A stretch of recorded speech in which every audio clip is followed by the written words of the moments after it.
The manhwa opens with a formal inquiry regarding whether her contribution to the creation of the elixir of life, an achievement said to grant freedom from both aging and death, has finally been officially recognized. She stands as the empire's greatest physician, and Bia feels a surge of satisfaction at this long-awaited acknowledgement. After enduring countless struggles, scraping and clawing her way up from nothing, she now stands at the pinnacle of success. In her mind, she bids farewell to the humiliating days of living like a beaten dog. The emperor assumes that she has brought the elixir with her, and Bia confidently confirms that she has.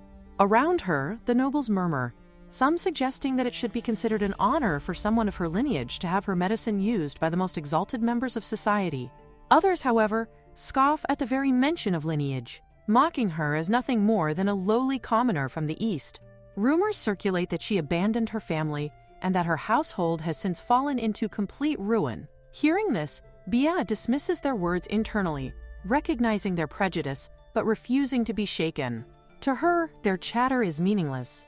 All that matters is obtaining the imperial treasure she seeks. The emperor acknowledges that she had previously mentioned a wish she wanted granted in exchange for offering the elixir. Bia affirms this, expecting her long-awaited reward. However, the emperor expresses regret, stating that he does not believe he can fulfill her request. Confusion begins to set in, but before she can react, a figure from behind suddenly draws a sword and strikes her. The attack is swift and unexpected, sending her collapsing to the ground. As she lies there, the emperor reflects that he cannot rid himself of the anxiety that would come from leaving her alive. If she were to survive, there would be nothing preventing her from creating the elixir for others. Bia realizes in that moment that she has let her guard down. Desperate, she attempts to seek treatment, but the emperor makes it clear that her promises would hold no value to him. He has no desire for immortals other than himself, and therefore, her death is necessary. The surrounding nobles react with cruel amusement. They point out that she should not even attempt to search for water, fully aware that her healing abilities depend on access to a clean water source. From the very moment she began speaking of her wish, they had already anticipated this outcome. To them, even the greatest physician is powerless when faced with a sudden betrayal. They mock her further, claiming she simply failed to understand her place. Despite her dire condition, Bia retains her sharp tongue. She directs a final remark toward the emperor, reminding him of a certain private commission he had entrusted to her, a treatment for his hair loss. The implication strikes a nerve, exposing a vulnerability he desperately tries to conceal. As outrage erupts, she internally mocks him further, convinced that his future baldness is inevitable. Even in the face of death, she refuses to yield her pride. At the same time, she reveals another calculated move. She had secretly met with representatives from 3 other kingdoms, all of whom showed keen interest in the elixir, after she announced her intention to present it. The implications of this revelation ignite the emperor's anger, as the political consequences suddenly become unpredictable and dangerous. His fury intensifies, but Bia can already feel her strength fading. As her life slips away, she reflects on her journey. She had believed that becoming a genius capable of astonishing the world would change everything. Yet in the end, she realizes that she could not succeed alone. If she had possessed allies people to stand by her side and watch her back, perhaps the outcome would have been different. This life, she concludes, is a complete failure. With her final thoughts, she bids farewell to everyone present, wishing ruin upon them all. In a final twist, she reveals that the elixir she presented was nothing more than a fake. Immediately after, time rewinds. Bia awakens once more, finding herself alive again. Frustration overwhelms her as she realizes that this attempt has also ended in failure. The cycle continues, and she is forced to endure yet another 20 years of life. This entire situation exists because Bia has possessed a character within her friend's favorite novel. Her friend, who has always been completely obsessed with childcare stories, used to talk endlessly about this particular book, never growing tired of praising it. Then, without warning, Bia awakens inside that very novel. The absurdity of it leaves her deeply frustrated, as she cannot understand why she was chosen instead of her friend. The title of the Eastern fantasy childcare novel is The Baby Pharmacist is a Great Cook Too. It tells the story of the protagonist, Irene, a gifted girl who uses her extraordinary talent for creating medicinal cookies to heal others and win their hearts. Through her genius, she helps countless people and eventually succeeds in curing her father's terminal illness. However, there is a hidden truth behind Irene's power, one that Bia never gets the chance to fully recall. as her thoughts are abruptly interrupted. A voice clears its throat, demanding attention and pulling her back to reality. Everyone is instructed to focus, and Bia feels an overwhelming sense of irritation. This is now the 4th time she has gone through this exact moment, and she is thoroughly sick of repeating it. She is willing to excuse the first occurrence, since that was when she was initially born into this world after transmigrating. But she cannot comprehend why she continues to regress to this same age every time she dies. The teacher announces that all of them have been gathered to determine whether they can wield the family's power. Those who display exceptional talent will be granted the privileges of the main house. Before the test begins, however, the teacher insists on delivering a brief history lesson. The continent they inhabit is divided primarily between the East and the West. The East reveres the sky, wind, nature, and water, while the West worships the earth, fire, and ancestral spirits. The ancestors of the great Hook family originated from the East, a land said to be protected by dragons. These ancestors crossed into the West, bringing with them their mysterious abilities. Those descended from the East possess powers connected to nature, granted through the blessings of dragons. These abilities manifest in various forms, including control over water, wind, lightning, and plants. Among them, the most extraordinary power is the rare ability to heal. The first head of the family, Hokawa, used this healing power to save an emperor who was suffering from a deadly plague. As a result of this act, the family was granted noble status within the empire. From that moment onward, they established themselves as a prestigious lineage of apothecaries and physicians. The teacher presents this as a proud and honorable history, though Bia internally dismisses it as nothing more than repetitive indoctrination disguised as education. The test finally begins. The teacher instructs everyone to focus on the object placed before them, whether it be a cup of water, a fan, or any other item that resonates with them. These objects are to be used in treating the patients assigned to each child. The patients, however, are not volunteers, but individuals brought in from the slums. Fear quickly spreads among the children. Some begin to cry, overwhelmed by the situation and pleading to go home, describing the entire experience as terrifying. Amid the chaos, Bia is approached and guided toward a patient. As she observes the individual assigned to her, she immediately notices the severity of the condition. The patient is suffering immensely, with severe bed sores and a stench of festering wounds filling the air. The sight is disturbing, and the cruelty of the situation becomes painfully clear. Critically ill people have been handed over to children, all for the sake of identifying talent.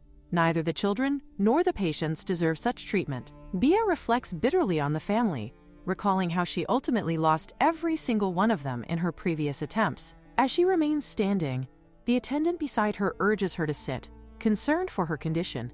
However, Bia refuses. She insists that she must complete the test. When questioned, she simply repeats that she intends to finish it quickly. In that moment, the atmosphere shifts. The water around her begins to respond, flowing unnaturally, as if drawn by an unseen force. Her power manifests with unmistakable clarity. She is Bia, the cousin of the original protagonist, once known as the hidden genius of the family and a master apothecary. To describe Bia in her friend's words, she is a child without outstanding abilities or remarkable beauty, and she is so frail that she dies early, likened to a delicate butterfly.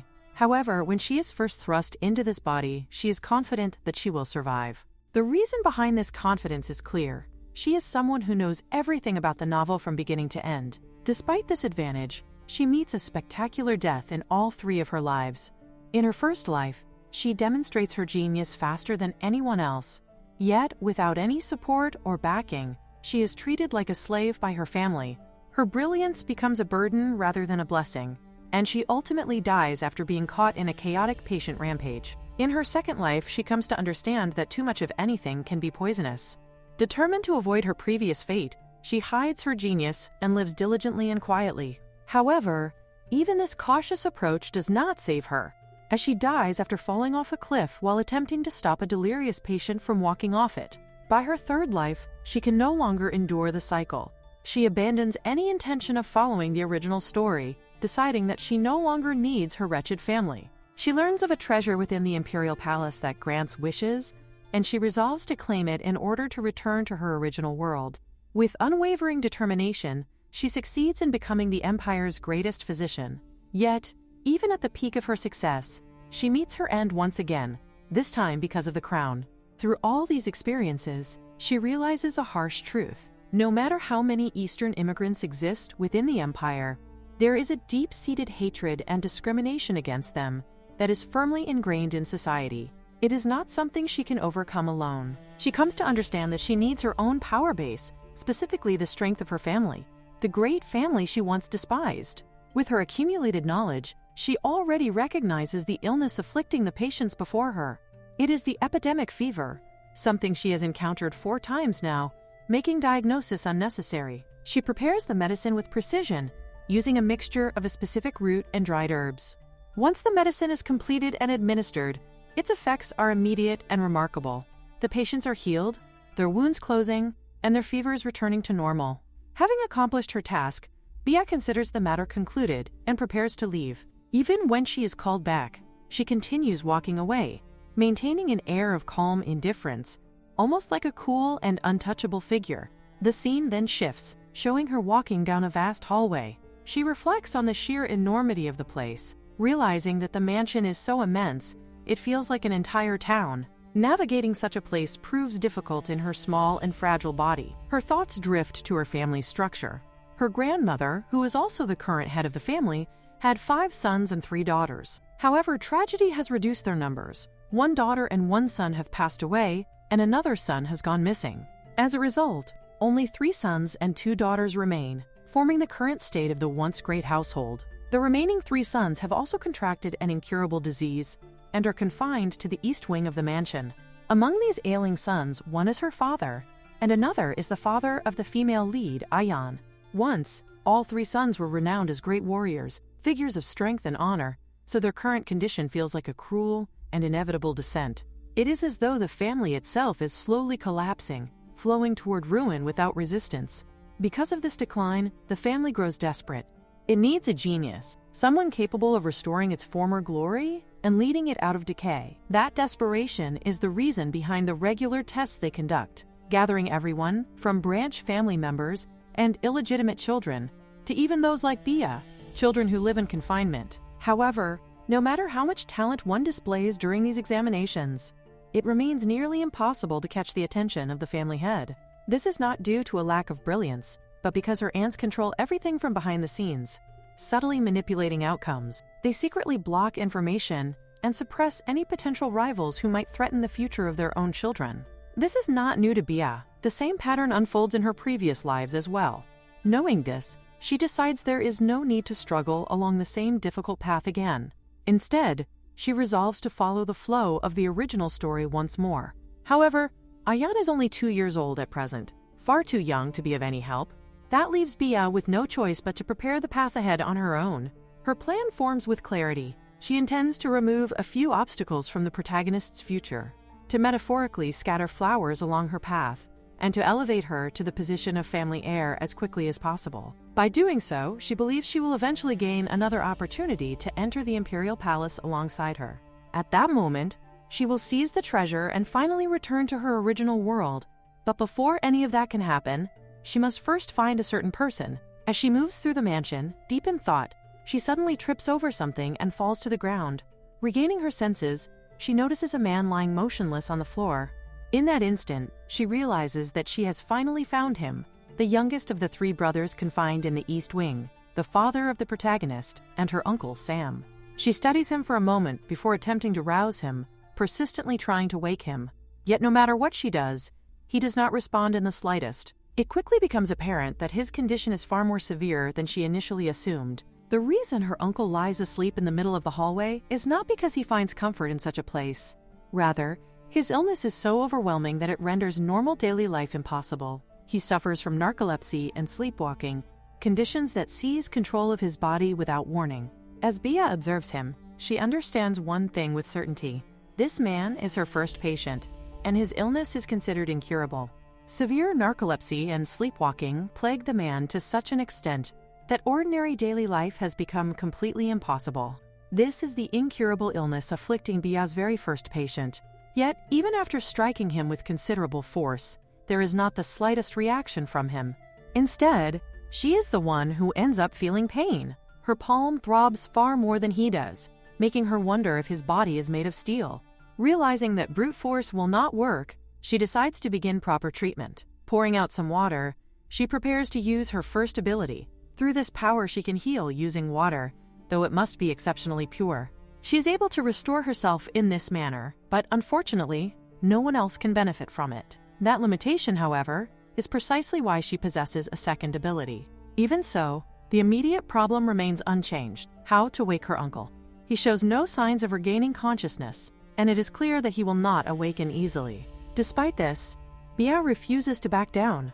This is already her fourth life, and she cannot afford to waste even a single day. To her, this is the final chance she has been given. Determined, she begins striking him again, attempting to force him awake. Yet even this effort proves ineffective. Just as she prepares to try something else, her uncle suddenly reacts. He grabs her hand effortlessly and lifts her into the air.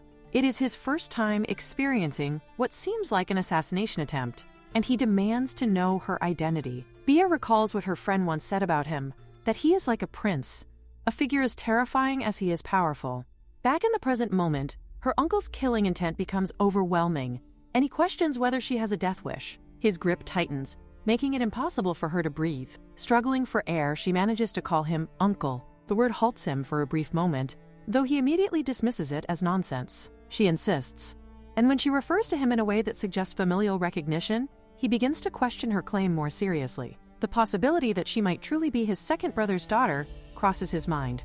Finally, he releases her. Freed from his grasp, Bia collapses into a fit of coughing, desperately trying to regain her breath. Despite everything that has just occurred, one fact remains striking: she is only 3 years old. He treats her with such coldness that Bia cannot help but feel her resentment toward this novel deepen even further, by at least 20%. The situation feels utterly absurd to her. Then, as he studies her more closely, he questions whether she is Baby Bia. The name catches her off guard, leaving her momentarily unsure of how to respond. It is a nickname her friend used as well, and now hearing it from her uncle only adds to her confusion. She wonders if it has something to do with butterflies, or perhaps a meaning she was never told, something that has remained unknown to her all these years. Choosing not to dwell on it, she approaches him again and casually questions why he is sleeping alone in the hallway. The inquiry clearly unsettles him, and a hint of tension flickers across his expression. In response, he hastily fabricates an excuse, claiming that the weather is simply too pleasant. However, it is painfully obvious to Bia that he is lying. He cannot even maintain proper meals due to his severe narcolepsy, and his worsening sleepwalking has driven him to isolate himself. He has already sent his own daughter away to the West Wing, while confining himself to the East Wing. Unlike the West Wing, where one of the afflicted men has already died, and another has someone to manage his affairs, the East Wing stands abandoned, a place reserved only for those in confinement. It is where the 3 sons of the family, all suffering from incurable illnesses, have been gathered. Alongside them are Bia herself and one of her older cousins. Of the 3 sons burdened with these relentless conditions, only one will eventually be cured, and that will not happen until 10 years later. Her father and another will die before that time ever arrives. 10 years may seem distant, but to Bia, that is precisely the problem. She cannot afford to wait that long. If she is to change anything, she must act immediately. Her goal is clear. She needs to obtain the imperial treasure as soon as possible, and to do that, she decides that cooperation is necessary. People with aligned interests must work together, and her uncle is the most suitable ally. With that in mind, she asks him to listen carefully. She tells him that she is about to reveal a secret meant only for him, that she is, in fact, a genius. He reacts with irritation, dismissing her claim as childish nonsense, and suggesting she take such talk elsewhere. But Bia remains unwavering. She insists that she can even cure his illness. This declaration catches his attention. He questions her sharply, asking what exactly she has just said. Without hesitation, she repeats herself with confidence, stating that she can cure the very illness no one else has been able to treat. It is the kind of claim only a true genius could make. Yet his expression betrays his thoughts. He looks at her as though she is simply another patient, someone delusional. Bia cannot entirely blame him. He must have encountered countless doctors and alchemists making similar promises, only to fail. Still, she recognizes that dismissing her so quickly would be a mistake. Calmly, she tells him that he will understand once he experiences it for himself. And with that, she begins to use her healing ability once more. Her uncle watches in complete confusion, unable to comprehend what is unfolding before him. Meanwhile, Bia prepares to demonstrate her second ability, the very power that once allowed her to become the greatest physician in the empire during her third life. Her uncle tries to say something to her, while she shouts at him not to talk while she is diagnosing him. Has he not done this ever before? He should be used to water, uncle, since he is a water user himself. But he questions what nonsense she is talking about.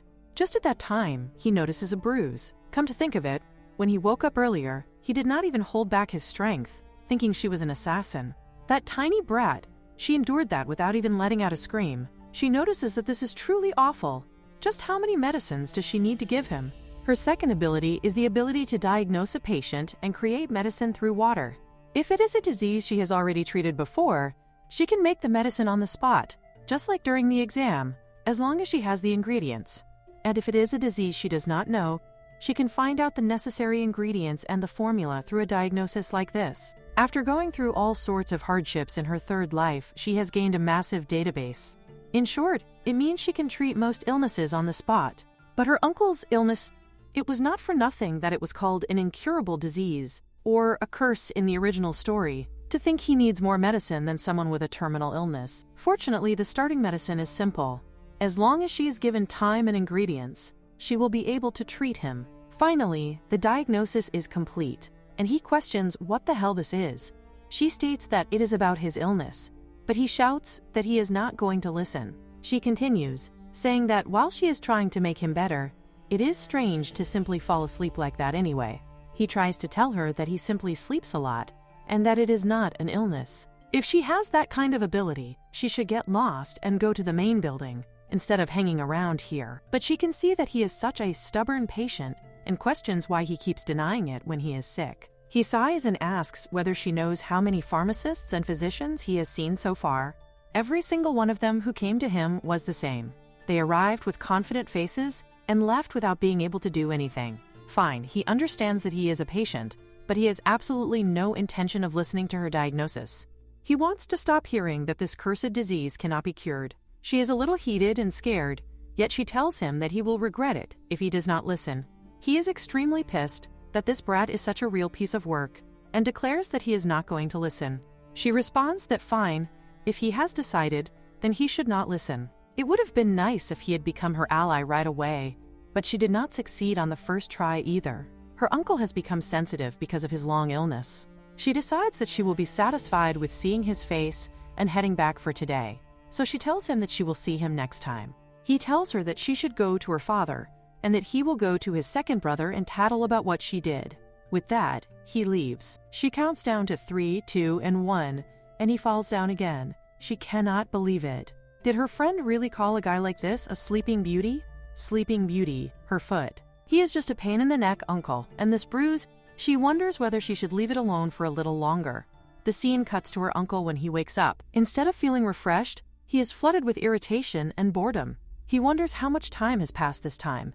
Exactly how did he fall asleep? His body, which received the dragon's blessing and is several times stronger than that of a normal person, does not die when he falls asleep without consuming food. But that is all there is to it. His time is thrown away like trash. The small movements of daily life, time spent with friends, and even the time to love his one and only daughter, Ryan, who was just an infant then. She should be able to call him dad by now.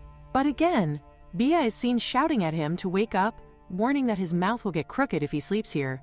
He gets up, extremely pissed at this brat. Seriously, while Bia is glad that he is finally awake, he shouts, demanding to know how she finds her way to these corners every time. But who is going to tell him that she has lived here for years? Does he think she would not be able to find one uncle? This makes the uncle even more pissed. Even his oldest brother does not dare to mess with him when he is sleeping, yet that tiny little thing has been doing this every single day without fail for days. If it were not for his second brother, he would have...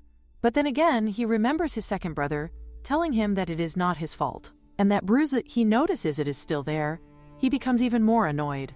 She calls herself a healer, yet she cannot even treat her own hand, so he finally asks her what she wants. She steps forward and takes out a bottle, telling him that she is the one who made this medicine, and asking him to please take it. Her uncle questions whether she is truly serious, and she responds by warning him to drink the concoction brewed from an unlicensed apple of the Capri, made without any formal training. She insists that he should simply try it. Still, he cannot help but wonder if she is attempting to poison him.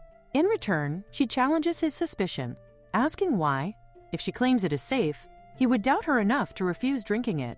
Her uncle then remarks, half in jest, that life is not worth living anyway, so if he dies, it would hardly matter. He is clearly joking, because there is no reason for him to die when he has a daughter as precious as a rabbit.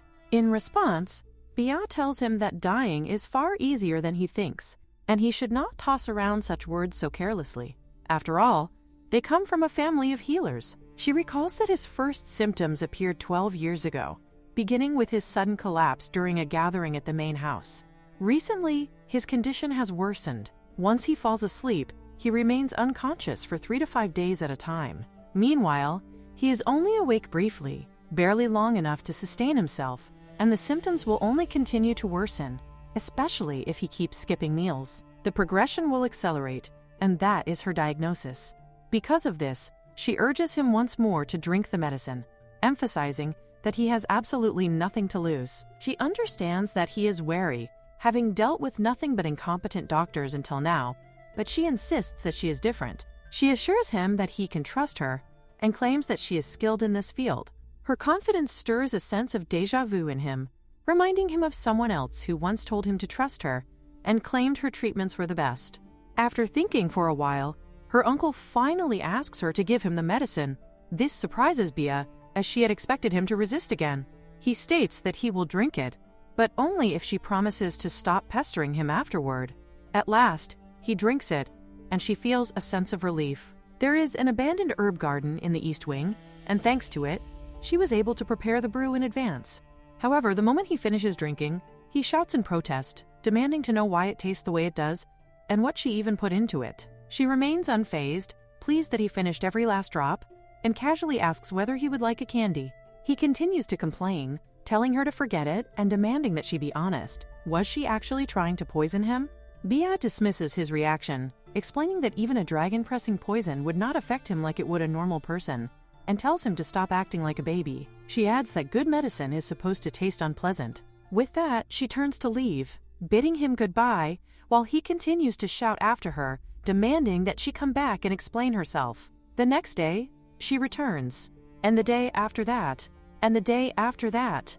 Each time he continues to drink the medicine. Once again, she asks whether he wants a candy, and once again, he declines. With each visit, she simply tells him that she will see him tomorrow and leaves. As she walks away, he begins to notice something peculiar. What exactly is she trying to accomplish? Usually, when children ask adults for favors, it is to play with them or to be tucked into bed.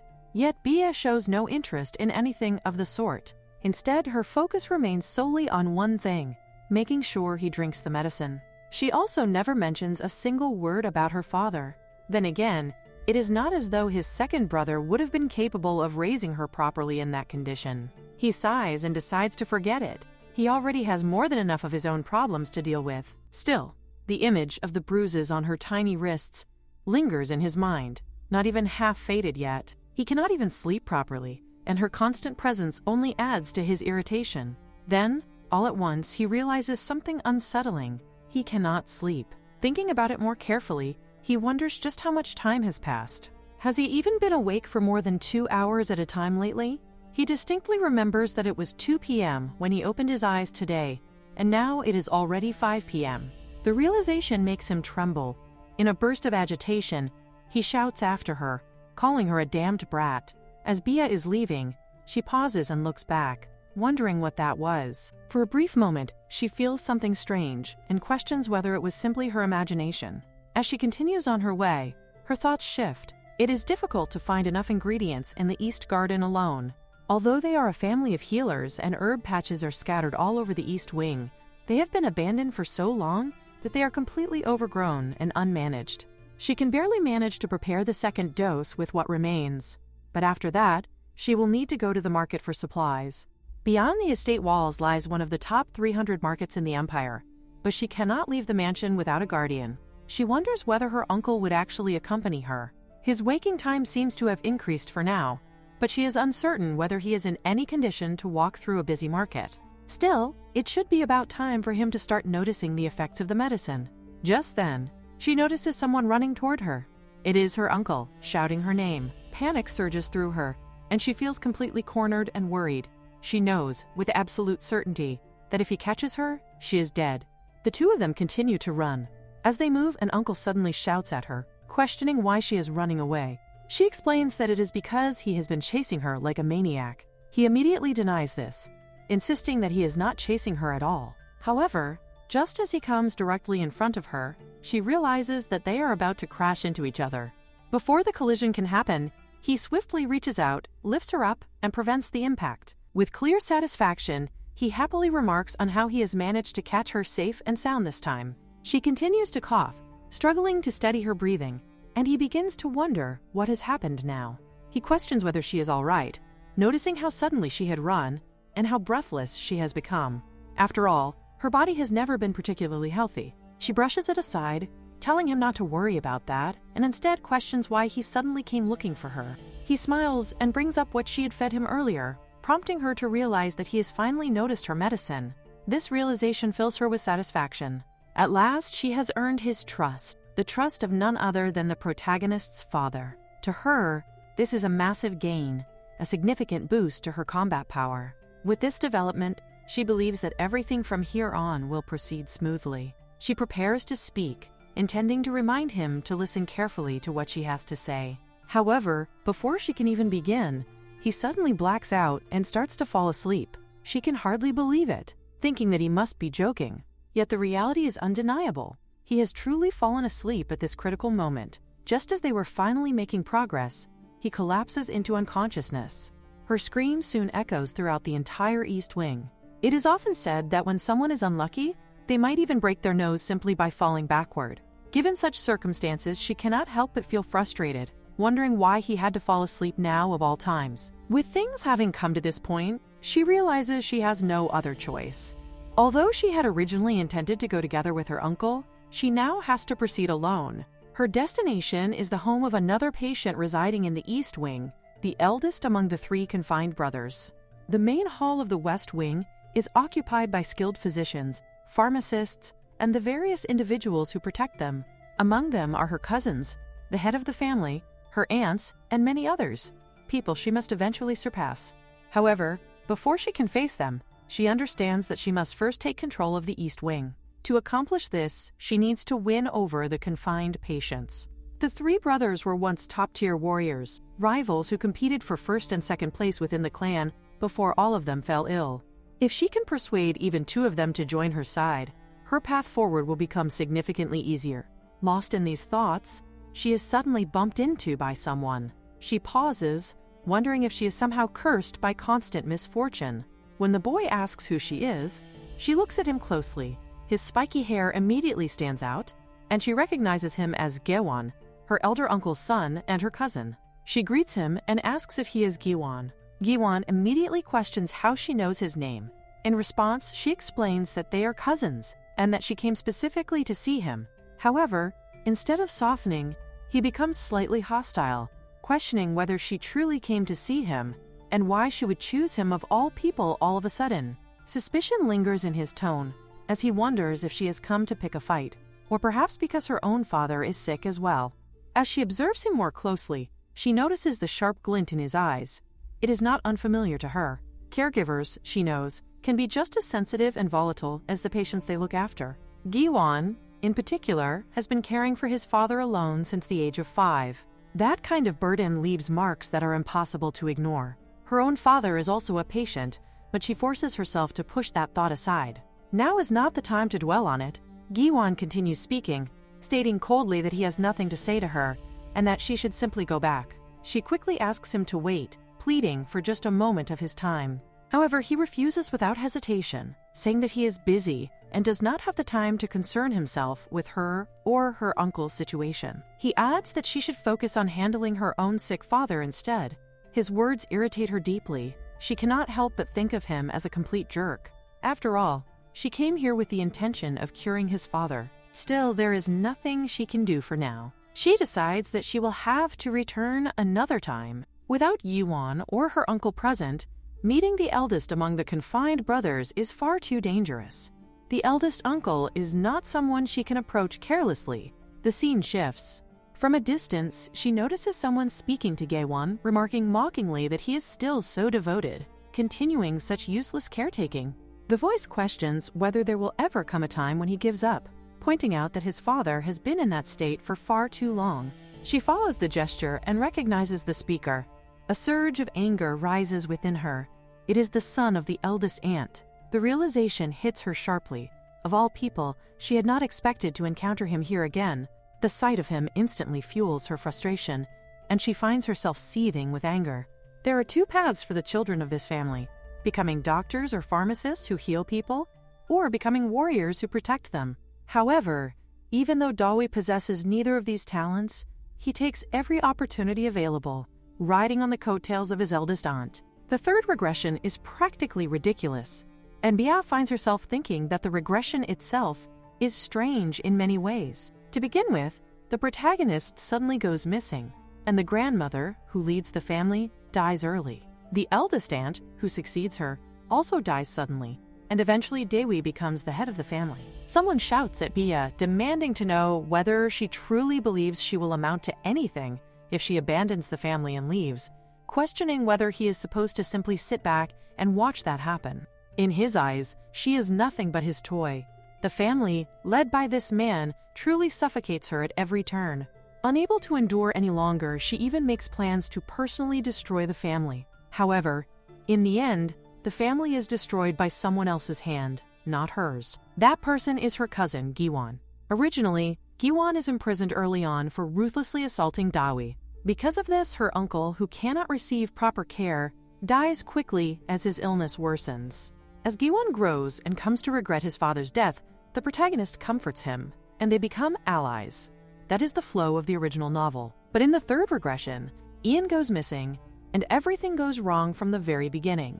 At that time, Bia is also too busy trying to escape the family to care about anything else. Still, there must be a clear reason why only the third regression deviates so drastically from the original.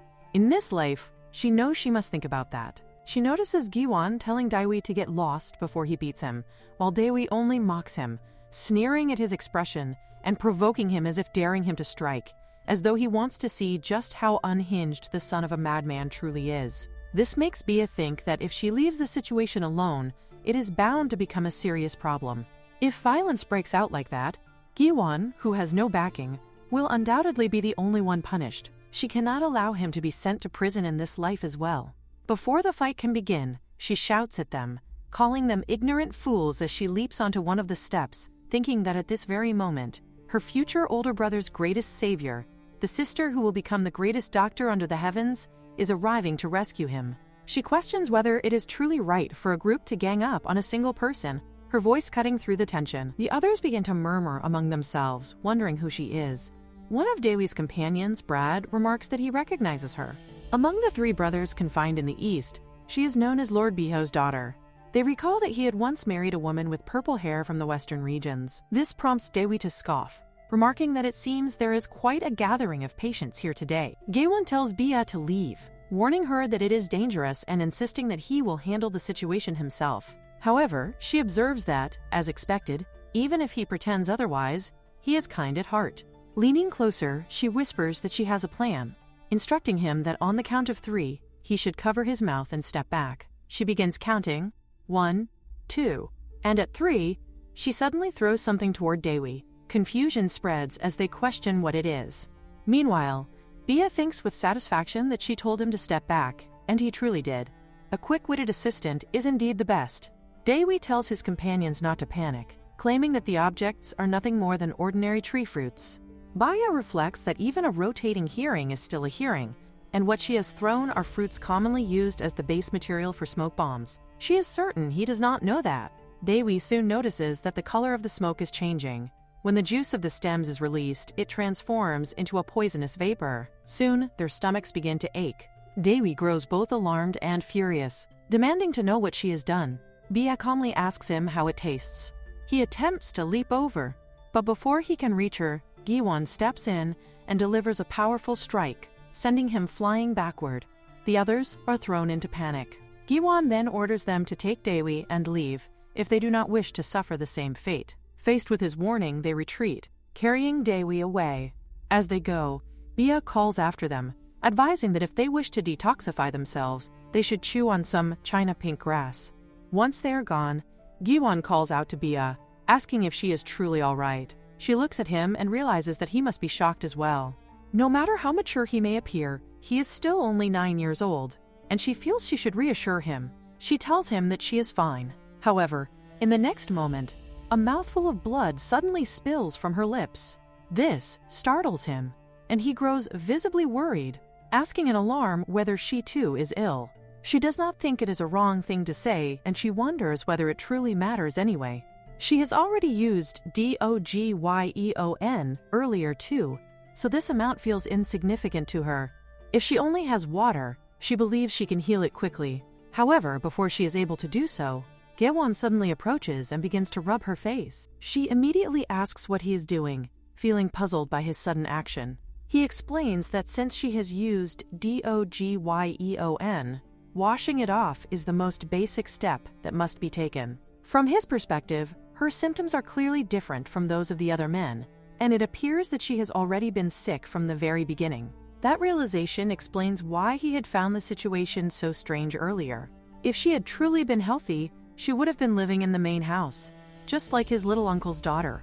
Despite his reasoning, Bia thinks differently. In her mind, no iron had shown any signs of her ability since birth, and that is precisely why she simply did not have any visible indication of it. As Giwon instructs her to take a sniff, she cannot help but think that this is utter nonsense. She feels as though her face is about to peel off from the irritation. Still, she reminds herself that this body possesses a self-healing ability after all, and she trusts that it will recover in time. Eventually, the two of them find themselves sitting alone together. In that quiet moment, Gewon begins to question whether she truly means what she has implied, whether she is claiming that she possesses a healing ability. Bia confirms this without hesitation. He becomes visibly taken aback when he learns that she has already been treating his little uncle, and that the uncle has even shown signs of improvement. She further reveals that she came searching for him because she also intends to heal his father. She affirms firmly that this is indeed her purpose.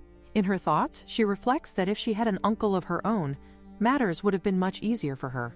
However, she has no such support, no assistance from anyone at all, and certainly no help has been given to her. Giwon acknowledges that he understands her words, yet he admits that believing everything she says is still difficult. Even so, he claims that he understands the overall situation. Despite this understanding, however, he still refuses to allow her to meet his father. This refusal immediately causes Bia to question his reasoning. She wonders whether the refusal stems from a lack of trust in her skills and abilities. Giwon clarifies that this is not the case. The true reason lies in the condition of his father, who is currently in a state of madness. He explains that madness is considered a disease in which only the instinct to hunt remains, leaving the afflicted person with an uncontrollable urge to destroy everything around them. His uncle, he recalls, had been especially well known for possessing an intense and dangerous killing intent alone.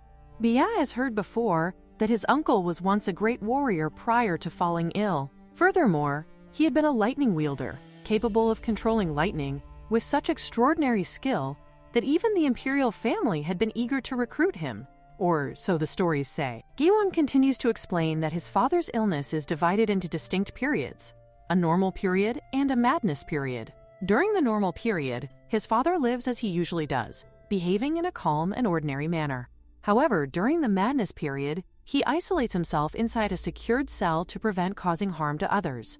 Because of this cycle, Giwon intends to wait until his father returns to a stable period once again, and only then will he allow Bia the opportunity to meet him. Then Bia thinks that if that is truly the reason, it is a pity, yet there is nothing she can do about it. Accepting the situation, she tells Gewon that she understands and that she will return later, since the madness period is about to end anyway. As she begins to leave, he suddenly calls out to her and stops her in her tracks. He urges her not to go and instead suggests that they live together at his place, assuring her that he will take care of her. This proposal causes Bia to question whether he is still misunderstanding her intentions. However, Giwon explains that even his father could not accept things easily at first.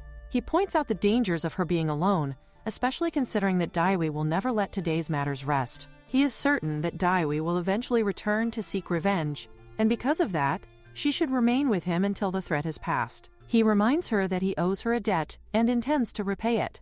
To further support his words, He takes out something that crackles faintly with lightning. As he shows it to her, he reveals that he is actually an ability user as well. He explains that this is a secret within the family. There is a strict rule that any children who show abilities, or even signs of them, must be raised in the main house. This revelation makes Bia realize that Gaewon has likely been hiding his ability all this time in order to remain outside the main house and continue taking care of his father. In the original story she remembers, it had been stated that he awakened his ability in prison, so this truth differs from what she once believed. Gaewon continues speaking, reminding her of the earlier encounter with Daewi and his gang. He explains that if she had not stepped in at that moment, the situation would not have ended so simply. Without her intervention, he would have been punished for the incident, and his father would have surely been deeply saddened by the outcome. Because of that, he asks her to consider his offer as a token of his gratitude. These words cause Bia to smile inwardly, thinking that he truly knows how to say heartwarming things. However, Gaewon adds another remark, stating that it would be far better for her to live at his place rather than remain in what he calls the pigsty of her current room. Hearing this, her expression changes instantly, and she becomes extremely irritated. She wonders what in the world he has just said, and what exactly is wrong with her room, feeling both offended and indignant at his blunt words. Soon afterward, events unfold so that Bia begins living at Gaewon's residence. The scene shifts to her sitting down and eating her meal. The food tastes delicious, far better than she had expected. She reflects on how she ended up staying at Gaewon's residence, which proves to be far more comfortable than she had imagined. She had initially thought that he was only skilled in martial arts, yet she now realizes that he is also excellent at housework. She even finds herself wondering whether there is anything that this man cannot do. In her thoughts, she acknowledges that he did not spend 4 years nursing someone for nothing. Above all, she realizes that it has been such a long time since she last had a warm meal like this. Until now, she has been surviving on scraps and leftovers. It is not that her stepmother failed to send food ingredients, but those supplies always ended up being delivered to her birth mother's quarters instead. She has no desire to go there, nor does she have any intention of visiting that place in the future. At last, after finishing her thoughts, Bia asks Gaewon when she will be able to go see his uncle. He pauses for a moment to consider her request, thinking carefully before answering. After reflecting briefly, he decides that today should be acceptable. Hearing this response fills Bia with happiness, as she realizes that she will finally get the chance to meet her uncle. He notices that the red ribbon is out, and Bia questions what it signifies. He explains that it is a signal he and his father had agreed upon long ago. This string, when placed at the entrance, is meant to indicate that his father has regained his senses. The explanation brings a wave of relief to her, and she silently gives thanks. In her previous life, the uncle she encountered had been in the worst possible state, his madness raging at its absolute peak. This moment marks the very first time she is seeing her uncle in what should have been his original, sane form. Bia assumes that he is probably somewhere in the garden, and soon enough, Gaewon spots him standing at a distance. Tyler calls out to him, expecting recognition, expecting clarity. But when the man turns toward them, their expectations shatter instantly. They see at once that he is still trapped within his madness episode. There is something disturbingly wrong about his condition today, something far from ordinary. Bia notices, with growing unease, that he has also injured a bird, its fragile form evidence of uncontrolled violence. The sight deepens her dread. Both of them realize, in that chilling instant, that they are in grave danger. There is no focus in his eyes, no trace of awareness or reason, only chaos and emptiness. Suddenly, he begins running straight toward them. In that terrifying moment, Gaewon grabs Bia and pulls her backward, falling as he tries to create distance between them and the approaching figure. As the man charges forward again, he turns his gaze toward Bia, his eyes fixed on her in a way that feels deeply unnatural and unsettling. That strange look triggers an overwhelming sense of nostalgia within her, dragging her mind back to fragments of her previous life. The memory feels heavy and suffocating, as though history itself is repeating before her eyes. Before the man can reach her again, Gaewon acts swiftly, pulling Bia away once more and forcing himself into motion. He begins running, his grip tight as he drags her along to escape the relentless pursuit behind them. While they run, panic presses against his thoughts, and he wonders desperately whether she possesses any ability to use water offensively, whether she could attack or slow the threat somehow. But Bia makes it clear that such power is beyond her. She is a healer, not a fighter, and if she had possessed that kind of destructive strength, she would have already used it long ago, especially against the crown prince. As they continue fleeing, Giwon's thoughts spiral into confusion and fear. He cannot understand why this is happening. The madness should have ended by now. It always ends according to the pattern they know. He clearly remembers placing the string at the entrance himself, leaving it as the agreed signal. Everything should have followed its proper course, yet reality is defying expectation. Amid the chaos, Bia urges him to steady himself and listen carefully, forcing her own fear down so that her mind can remain clear. She realizes that panic alone will doom them both. What they need now is not strength or speed alone, but the right remedy. With urgency rising in her chest, she understands that the only way to stop her uncle's rampaging madness is through medicine, and she realizes that she needs time, precious time, to prepare the medicine. Without it, there is no way to stop the raging madness. Her thoughts move quickly, calculating possibilities, weighing survival against inevitability. She asks how many minutes he believes he can hold out against his father. Her voice carries urgency, yet also a fragile thread of hope. He responds in a grim, almost bitter tone, telling her that instead of asking how many minutes, she should be asking how many seconds. The correction alone makes her heart sink. She questions him again, this time asking how many seconds he can truly endure. His reply comes without hesitation: 30 seconds. The number feels crushingly small, suffocating in its hopelessness. She immediately realizes that such a short span of time will not be nearly enough. Under normal circumstances, her diagnostic ability requires more time to properly assess a condition and identify the necessary remedy. Still, despite knowing the limitations, she forces herself to proceed. She cannot afford to hesitate now. Even as she begins the diagnosis, doubt creeps into her mind. She knows she cannot hold out for long, and the pressure tightens around her chest. A painful thought crosses her mind. If only she were more skilled with her ability. If only she had trained harder or possessed greater mastery. Another longing follows closely behind. If only her other uncle were here, someone strong enough to restrain the madness without risking their lives. But wishes hold no power in this moment, and reality presses forward without mercy. While she focuses on her diagnosis, Giwon admits with blunt honesty that he lacks confidence. He confesses that he has never managed to withstand even 3 blows against his father before. The admission hangs heavily in the air, revealing the depth of danger they face. Yet despite his fear, he does not retreat. Since she has managed to buy him even a small amount of time, he gathers lightning into his grasp, drawing power despite his trembling uncertainty. He knows he has no choice but to try. At the very instant the water bubble surrounding the situation bursts apart, Giwon lunges forward. He strikes without hesitation, engaging his father head-on. The clash is fierce and immediate, steel and power colliding in violent bursts. Watching from behind, Bia cannot help but feel surprised. He is fighting better than she expected, more determined, more controlled than she had imagined possible. Yet her attention quickly shifts as she notices something strange. Her uncle pushes his sword forward with force, yet there is a subtle hesitation in the movement, a faint restraint that does not go unnoticed. It makes her wonder, with growing confusion, whether her uncle is holding back even in his madness. But that fleeting hope shatters when her uncle suddenly unleashes lightning toward Giwon.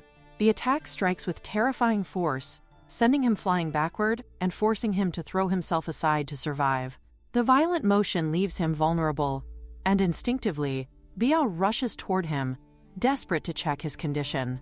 However, before she can even reach him, her uncle leaps forward and lands directly in front of her, cutting off her path entirely. There is absolutely no way to dodge. The realization settles in her mind with terrifying clarity. The distance is too short, the attack too sudden, the force too overwhelming. Behind her, Giwon cries out desperately, calling to his father, pleading for him to stop, his voice filled with anguish as he begs him not to do this. Bia closes her eyes, surrendering to the inevitable. In that final moment, she silently offers thanks, as though acknowledging fate itself. She reflects bitterly that her 4th life is about to end in record time. She had believed that things would be different this time, that after fixing her uncle, everything would finally begin anew, that this life would not follow the same tragic path as the ones before. Yet it had only just begun, and already it seemed destined to collapse. Then, suddenly, something unexpected happens. She hears a voice firm, unfamiliar, yet filled with certainty, declaring that she will not dodge. The words reach her ears just as a fist comes flying toward her. Shock ripples through her senses. She notices, in disbelief, that someone using water has restrained her uncle. binding his movements with overwhelming precision.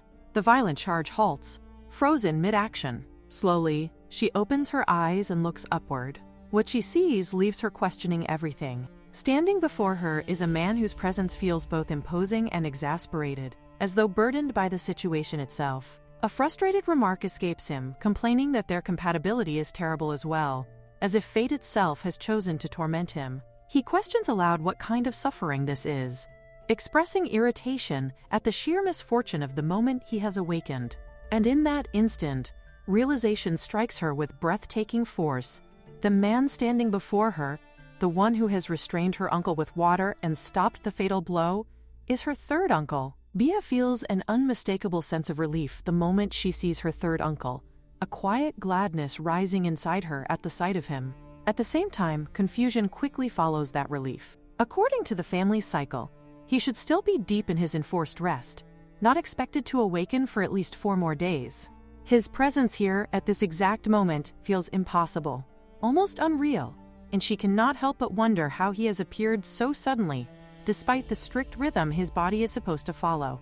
Her third uncle, however, carries himself with his usual exaggerated confidence, as though the situation unfolding around them is merely another opportunity to showcase his greatness. He boasts about how fortunate she is that he has appeared at the very moment of crisis, presenting himself as though he were some heroic savior arriving on cue.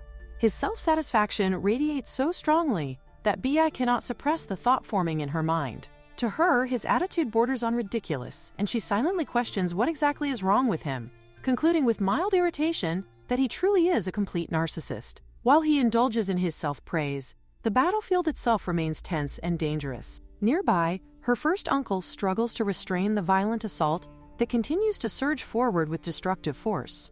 The pressure in the air feels suffocating, filled with crackling energy that threatens to burst at any moment. Even amid the chaos, her third uncle continues to act as though he is some legendary figure, declaring himself to be far more important than she might realize. As Bia watches him closely, she begins to notice something that makes her perception shift. The water surrounding him is nothing like the gentle streams she commands. Her own water has always functioned as a conduit for healing, soft and restorative, shaped to mend wounds and preserve life. His, however, carries a completely different nature.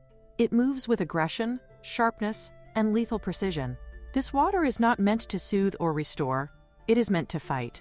A realization settles heavily in her thoughts. She has heard stories throughout her life about the true power of their family's greatest water user, tales spoken with awe and reverence. Until this moment, those stories had remained distant legends, almost mythical in nature. Now, standing before him, witnessing the violent strength radiating from his control, she understands that this is the true form described in those stories. This is the power that earned him such renown.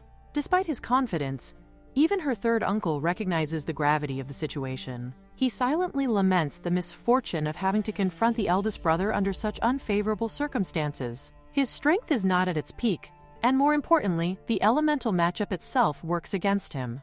Water, by nature, suffers a severe disadvantage when facing lightning. The crackling energy in the air makes that weakness painfully obvious. Realizing the danger, he turns his focus toward Bia, urgently signaling that even with his abilities, he cannot maintain control over the eldest brother for long, while the latter remains in an uncontrollable state. The strain shows beneath his bravado.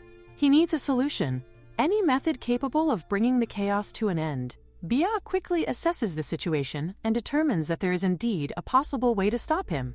However, the method requires time-precious moments that must be bought through sheer endurance. Her third uncle accepts this responsibility without hesitation, fully aware that his role now is to delay the inevitable as long as possible. As he prepares to hold the line, another alarming detail emerges. A lightning strike looms dangerously within the battlefield, intensifying the threat surrounding them. The presence of lightning amplifies the already dire situation, and the knowledge of it sends a surge of anxiety through Bia. Even so, she cannot help but acknowledge how impressive her third uncle appears in this moment, standing firm against overwhelming odds. Yet his earlier warning echoes in her mind. He cannot hold out for long. The reality of the ticking time limit presses down on her, urging her into immediate action. With urgency driving her forward, Bia rushes toward Giwon, knowing that he might hold the key to what she needs.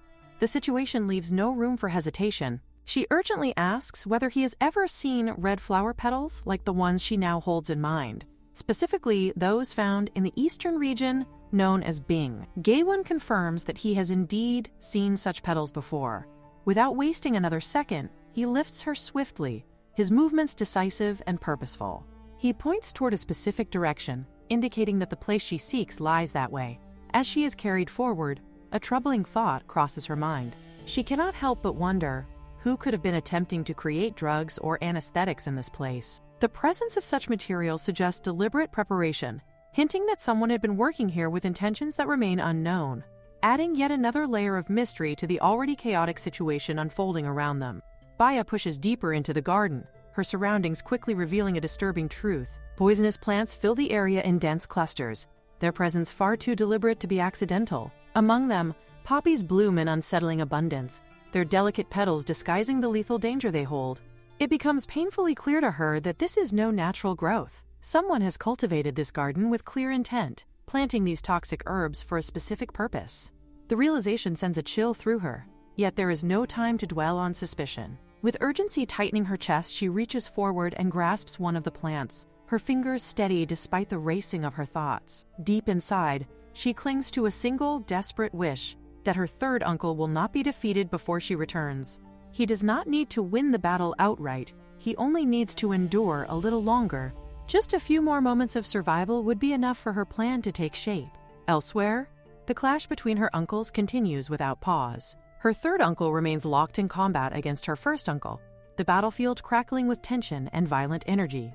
Amid the struggle, the third uncle's thoughts drift briefly to the past, recalling that his eldest brother had once been a good and honorable man before illness overtook him.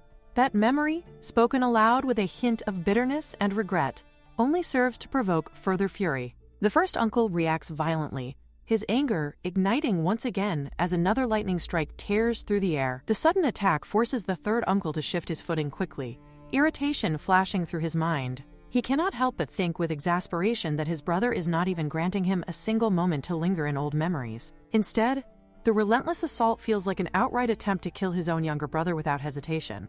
As he continues fighting, darker thoughts creep into his mind. He cannot ignore the cruel reality that all of the brothers have been afflicted with strange and devastating illnesses. The thought fills him with deep resentment and humiliation. To him, it feels like a disgrace upon their once proud family. There seems no logical reason why 3 sons of such strength and prestige would all fall victim to incurable diseases. These were not ordinary men. They were the most outstanding martial artists of their generation. For them to collapse under mysterious ailments feels unnatural, almost like an omen. A chilling possibility takes hold of his thoughts. Perhaps this is a sign that their family is destined to fall into ruin. Worse still, he wonders whether the misfortune might spread to the next generation. The horrifying question lingers in his mind. What if these diseases are hereditary, destined to pass down to their children and stain the family's future forever? Those fears are not his alone. He recalls how, upon hearing similar words spoken by others one day, rage had surged through him uncontrollably. That memory burns vividly within him. He remembers leaping forward in fury, demanding to know what kind of nonsense they had dared to utter. The mere suggestion that their bloodline was cursed had filled him with a fury so intense that it nearly consumed him. In that desperate time, after entrusting his daughter to someone he trusted and being confined within the Eastern Wing, his hope had steadily faded. Imprisoned and isolated, he had prepared himself for the worst. He believed that his condition would only worsen with time, that he would slowly lose consciousness and eventually sink into an endless sleep from which he would never awaken. Death had seemed inevitable, creeping closer with each passing day, yet everything changed at the moment Bia arrived. Her presence had reignited a faint spark within him, a fragile glimmer of hope that he had believed long extinguished. Though the change was subtle, he could feel it unmistakably. His body, once trapped in decline, had begun to recover, even if only slightly. That tiny shift was enough to reshape his resolve. Fueled by that renewed determination, he continues to clash against his first brother, refusing to yield even as exhaustion gnaws at his strength. In his heart, he makes a silent vow to protect this fragile lifeline at all costs. Turning his focus toward the eldest brother, he calls out with fierce conviction that if Bia were to die here, it would be their greatest loss.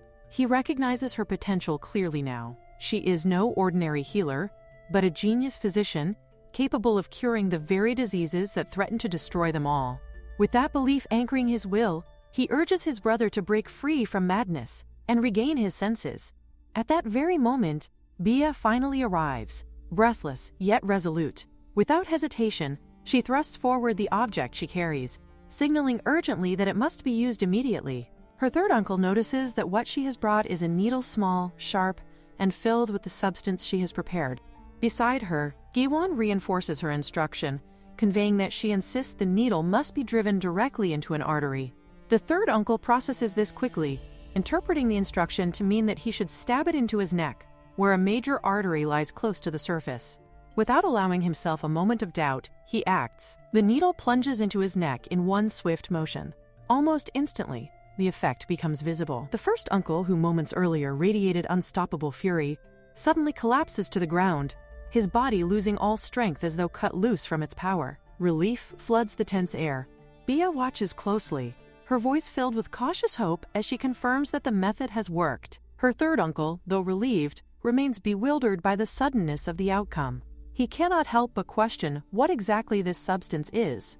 What kind of medicine could cause their eldest brother to collapse so completely, in a single moment? Calmly, Bia explains the truth. What she has created is an anesthetic, an exceptionally powerful one. Its potency is so great that it possesses enough strength to bring down approximately 10 elephants, rendering even massive creatures unconscious within moments. They restrain the first uncle carefully, taking precautions in case he regains strength or becomes violent again.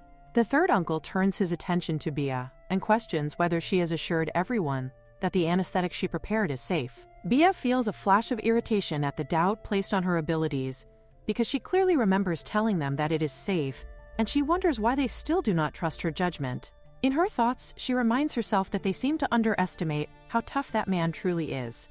She knows with certainty that the substance is not poison, and she even took the time to adjust the dosage while keeping drug resistance in mind. She feels relieved that she remembered something she once heard from her uncle long ago, back when he was speaking about such matters. The third uncle continues pressing her, asking how she can be so confident in her conclusion.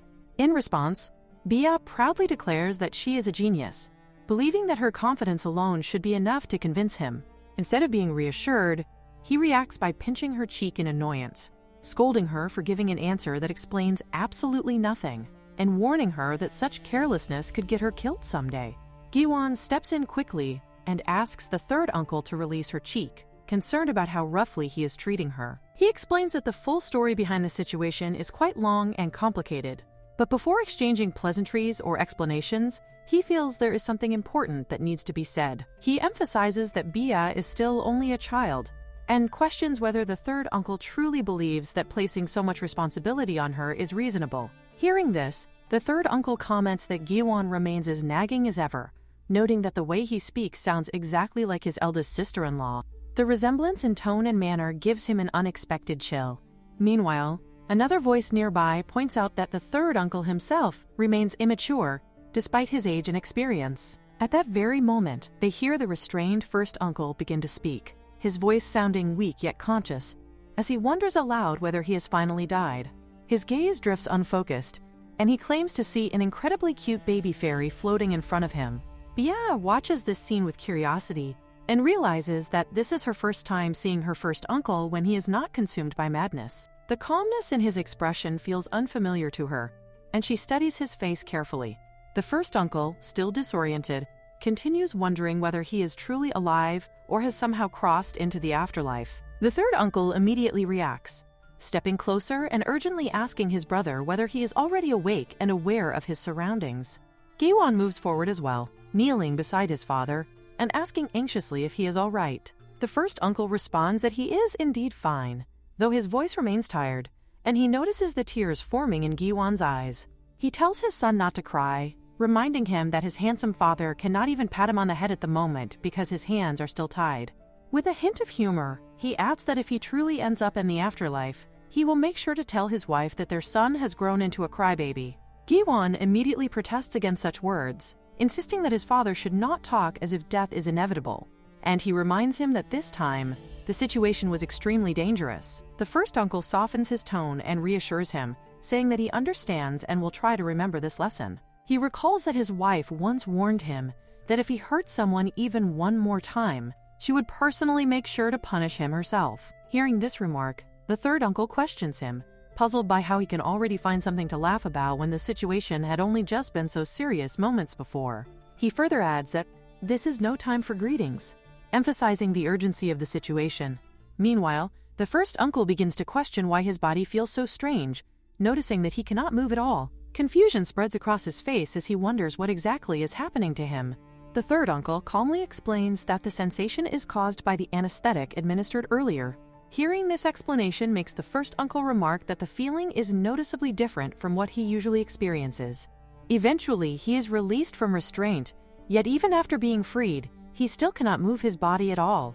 Observing this, Bia silently wonders whether he has always been like this in terms of physical strength and reaction. However, she quickly reminds herself that, of course, he cannot move immediately after receiving such a powerful dose.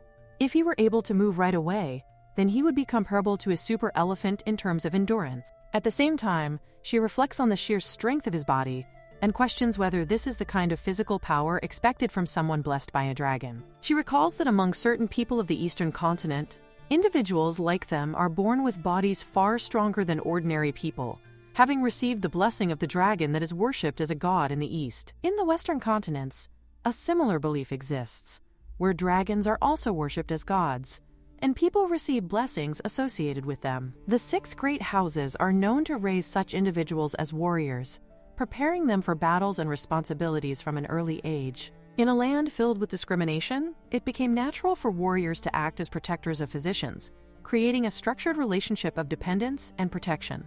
Yet for Bia, that protection was a privilege she never once enjoyed. She has lived her entire life being treated as nothing more than a tool by her family, rather than someone worthy of care or companionship. Even beyond that, she remembers that there was never anyone who truly stood by her side. During the 3rd round of trials, she did manage to form a connection with someone she could barely call a friend, though even that relationship felt fragile and uncertain. Still, she pushes those thoughts aside, reminding herself that regardless of the past, both the 3rd uncle and the 1st uncle would have been exceptional warriors if not for their illness. Establishing a positive relationship with them will become a tremendous advantage when facing the difficult trials that lie ahead. After a moment, the 1st uncle speaks again, suddenly recalling something that catches his attention. He remarks that, now that he thinks about it, he has not yet asked who the small baby fairy standing nearby is. Hearing this, Bia steps forward politely and greets him, introducing herself as Bia. He looks at her with curiosity and questions what could have brought such a little child here today. As she prepares to answer, hesitation fills her mind. She quickly considers the possibility that if he learns she used anesthetics on him, he might feel hostility toward her without understanding the situation fully. Although the anesthetic she prepared was carefully designed with side effects in mind, she remembers that the family once used a brutal anesthetic on the great uncle in the past. If he misunderstands and assumes she did the same, he might become angry. For that reason, she decides that it would be better to remain silent for now and avoid unnecessary explanations. However, before she can carry out that plan, Gaewon suddenly steps forward and speaks openly to his father. Without hesitation, he explains that Bia is the one who helped them during the crisis. He identifies her as the daughter of the big uncle and reveals that she was the one who created the anesthetic that stopped his father's violent rampage. He also adds that she intends to cure his father's illness, speaking with sincerity and gratitude. Hearing this, Bia internally questions why he could not simply remain quiet, as his honesty exposes everything she wished to conceal. The 1st uncle responds with mild surprise, remarking that it seems this baby fairy truly is a fairy after all. Hearing him use that nickname again makes Bia question internally whether he could not simply call her by her proper name instead. To her surprise, however, he reaches out and gently pats her head, expressing sincere thanks for her help. She becomes momentarily stunned and questions whether he truly feels no anger toward her actions. In response, he calmly asks why she would assume he would be angry. He explains that thanks to her efforts, he did not hurt anyone during his episode, although he jokingly remarks that it is a pity he could not turn his brother into a proper grilled meal. The comment immediately irritates his brother, who demands to know who he is calling grilled. Ignoring the protest, the 1st uncle continues speaking to Bia and suggests that she likely protected his son as well, which is something he values deeply. Protecting his son is something he wishes to avoid risking more than anything else, and because of that, he he acknowledges her as their benefactor. Hearing such words causes Bia to pause in deep thought. The warmth in his tone feels unfamiliar and strangely comforting. After spending her entire life being treated like nothing more than a disposable tool by her family, experiencing such easygoing kindness feels foreign and difficult to process. After a brief silence, the first uncle asks whether she is planning to treat both him and the third uncle. She answers honestly that she intends to do exactly that. He nods, expressing once again that he appreciates her good intentions. However, he admits that there is something he feels curious about. He questions why she chose to help them first, pointing out that she has family members who are far closer to her than they are. Naturally, he notes that the closest of all would be her own father, who resides in the Eastern Wing. Her father, like his brothers, falls ill and is confined to the Eastern Wing, and in the original work he dies early, the reason remaining unknown. She would never be the one to seek out such a father first. At first, she feels happy simply knowing that she has a father in Korea. In her earlier life as an orphan, she makes good friends, and there are people who treat her warmly. Yet somewhere deep within her heart, she continues to dream of having a real family. That longing becomes the reason she waits, even while being abused in the orphanage, living like a slave and enduring beatings. She keeps believing that someday her father will come to find her, that he will save her from that place, and that she will finally have a family of her own. In her second life, that longing grows even stronger. Yet even when she is falsely accused, she does not ask for help immediately. Instead, she only asks whether someone delivers the letter to her father and what his response is. When the maid listens carefully and relays the message, she learns that her father denies her existence, declaring that he does not have a daughter. After being abandoned in 2 separate lives, she enters her third life, carrying the weight of that rejection, and this time she leaves the family without any regret. Now it is already her 4th life, and in this life, there is no father in her world anymore. Even if he once had his reasons, the truth that he never helped her does not change, and if he never had any reason at all, then her anger becomes even greater. In this life, she decides to focus only on finding her way back home, believing that she has no time to worry about a father who might as well not exist. She recognizes that she needs to calm herself, understanding that the question she faces now is not unexpected anyway. There is also a genuine reason she chooses to save her uncle, a reason that runs deeper than obligation alone. She explains that the reason she comes to find her uncle first is because, even if they might not remember it themselves, they were once kind to her. Her memories return to the events of her first life, when her uncle's madness reaches its peak. During that time, chaos spreads everywhere, and people shout for everyone to get away, because the Black Guard is rampaging without control. Panic rises among the crowd, as someone suggests pushing that monster into the enemy lines for mutual destruction. Others immediately realize that they would all be dead before they could even push him forward, and desperate voices echo that someone needs to stop that man. At that very moment in the past, someone grabs Bia and pulls her forward, insisting that she must take action because she possesses outstanding healing abilities. She should go and stop that thing, yet inside she is thrown into that room at that very time. The Black family has already planned to unleash her uncle's madness and throw him toward the rival forces, but when they can no longer handle the rampage, they push her in as a scapegoat. Even as she is forced inside, the situation is already beyond control, and the chaos of the experiment has fully spiraled out of reach. When she finally opens her eyes, she sees her uncle in front of her. He is crying, saying that she is far too young to be involved in something like this. He repeatedly expresses his sorrow, calling her a pretty girl in a broken, regretful tone. Yet she understands that he does not need to apologize. What is truly awful is not him, but this family that does not even allow her a peaceful death. Despite everything, she still thanks him. After all, he will likely be the only one here who will mourn her death. He is the only person who has ever shown her any warmth. In her previous cycles, she turns away because she feels there is no room left in her heart to spare anything more. But this time she chooses to face it directly and help him without hesitation. She tells him that she is sad about something earlier, that he will not remember her, which leads him to think it is strange. He believes that if he had ever seen such a pretty child before, there is no way he would have forgotten her. Meanwhile, Giwon speaks to his father, remarking that this kind of statement sounds exactly like something a scandal-prone person would say. The third uncle then intervenes, questioning the situation further and asking how she should be regarded. He concludes that the eldest brother could be considered someone she has met before, but he does not understand why she has come specifically to look for him. Hearing that she has come as a bodyguard in preparation for his madness sounds suspicious and slightly incorrect, so the explanation is adjusted, and it is stated that she has come as an inspector instead. This leads to further questioning, as he wonders if she truly sees him as someone to be dealt with so lightly, almost like something disposable on this side, and yet she still chose to approach him before even going to the eldest brother. She begins to cough, trying to steady herself, and says that regardless of everything, things will be fine now because she is capable of treating them. Her first uncle acknowledges her words, even if only to express gratitude. However, the third uncle understands the situation more deeply and finds the entire claim difficult to accept. He admits that he once felt the same skepticism himself, but this time he believes she may truly be different. Thanks to her, he was able to wake up in just 3 days, which indicates that she is not ordinary. In fact, they may be looking at a genius destined to become the greatest physician in the entire city, and possibly even the country. The first uncle comments that their youngest is becoming overly boastful after sleeping for so long, although he does acknowledge the unusual nature of the situation. Observing the younger one's reaction, it becomes clear that she is indeed different from the doctors they have encountered before. In that case, since she appears to understand the situation so well despite her age, he asks her directly what she wants in return for treating them. As expected, her uncle realizes that her goodwill is not entirely without intention. She responds that there is indeed one thing she would like in return.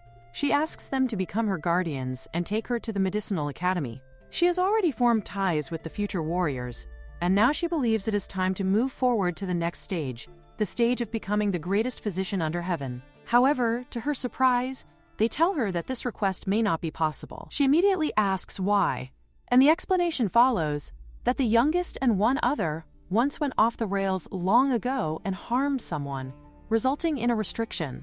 Because of this, they are effectively banned from going outside.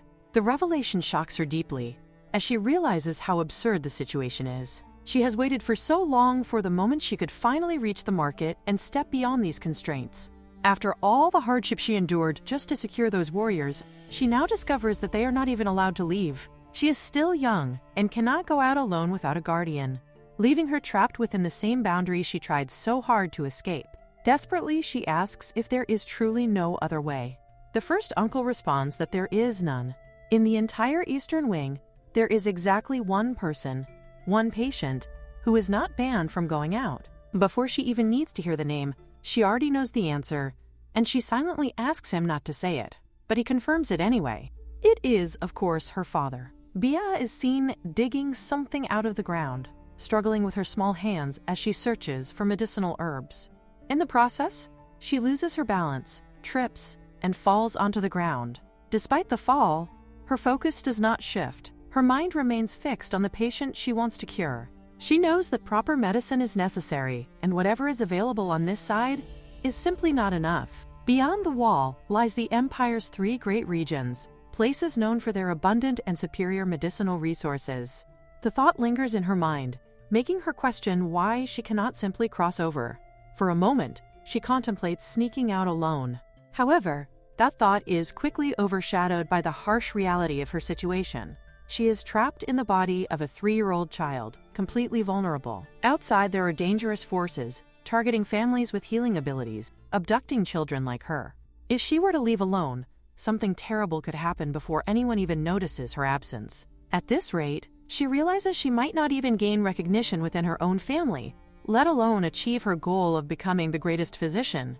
As she remains on the ground, caught in her thoughts, her third uncle approaches and questions what she is doing. Instead of answering properly, Bia reacts with a pout, asking if he had seen that, before complaining that she does not know anything and that it is all their fault. Her uncle responds with sarcasm, remarking that she looks like an earthworm wriggling on the ground. Rather than backing down, Bia retorts cleverly, stating that if she is an earthworm, then he must be the soil, since earthworms are said to purify the ground. Her unexpected reply irritates him, and he raises his voice, demanding to know where she learned such insolence. At that very moment, Giwan happens to pass by and notices the scene. He immediately intervenes, questioning what exactly is going on. His expression shows clear displeasure as he turns his attention to the third uncle, reminding him how many times he has already said that Bia is only 3 years old. The third uncle attempts to defend himself, claiming that the situation is somewhat unfair to him. However, Gaewon does not accept this excuse and continues to reprimand him, emphasizing that children must be treated with care. He points out that the uncle himself has a daughter, making his behavior even more unreasonable. In response, the third uncle remarks that Gaewon is only trying to act like the coolest young master in front of his own daughter. As this unfolds, Bia silently observes the situation, thinking to herself that the uncle has essentially exposed everything the moment he opened his mouth. She even wonders if it is truly possible for someone to reveal their intentions so effortlessly. Meanwhile, Gaewon continues his scolding, maintaining his firm stance as he addresses the uncle. Gaewon continues speaking firmly, expressing that he had not realized the youngest uncle lacked such basic common sense. His tone carries both disappointment and authority, as he questions whether the uncle would prefer to have a proper discussion with him now, or if what has already been said is sufficient. This immediately provokes the uncle, who raises his voice in protest, asking whether Gaewon considers himself his teacher, and why he should waste his precious time listening to him. However, Gaewon calmly shifts the situation, asking instead if he would prefer to have this conversation with his father. That single remark is enough to make the uncle falter, and he begrudgingly admits that such a move is nothing short of a dirty trick. Bia watches the exchange with quiet amusement, finding the situation unexpectedly entertaining. From her perspective, it feels as though Gaewon is deliberately teasing their uncle. After all, it has already been 30 days since she first met him.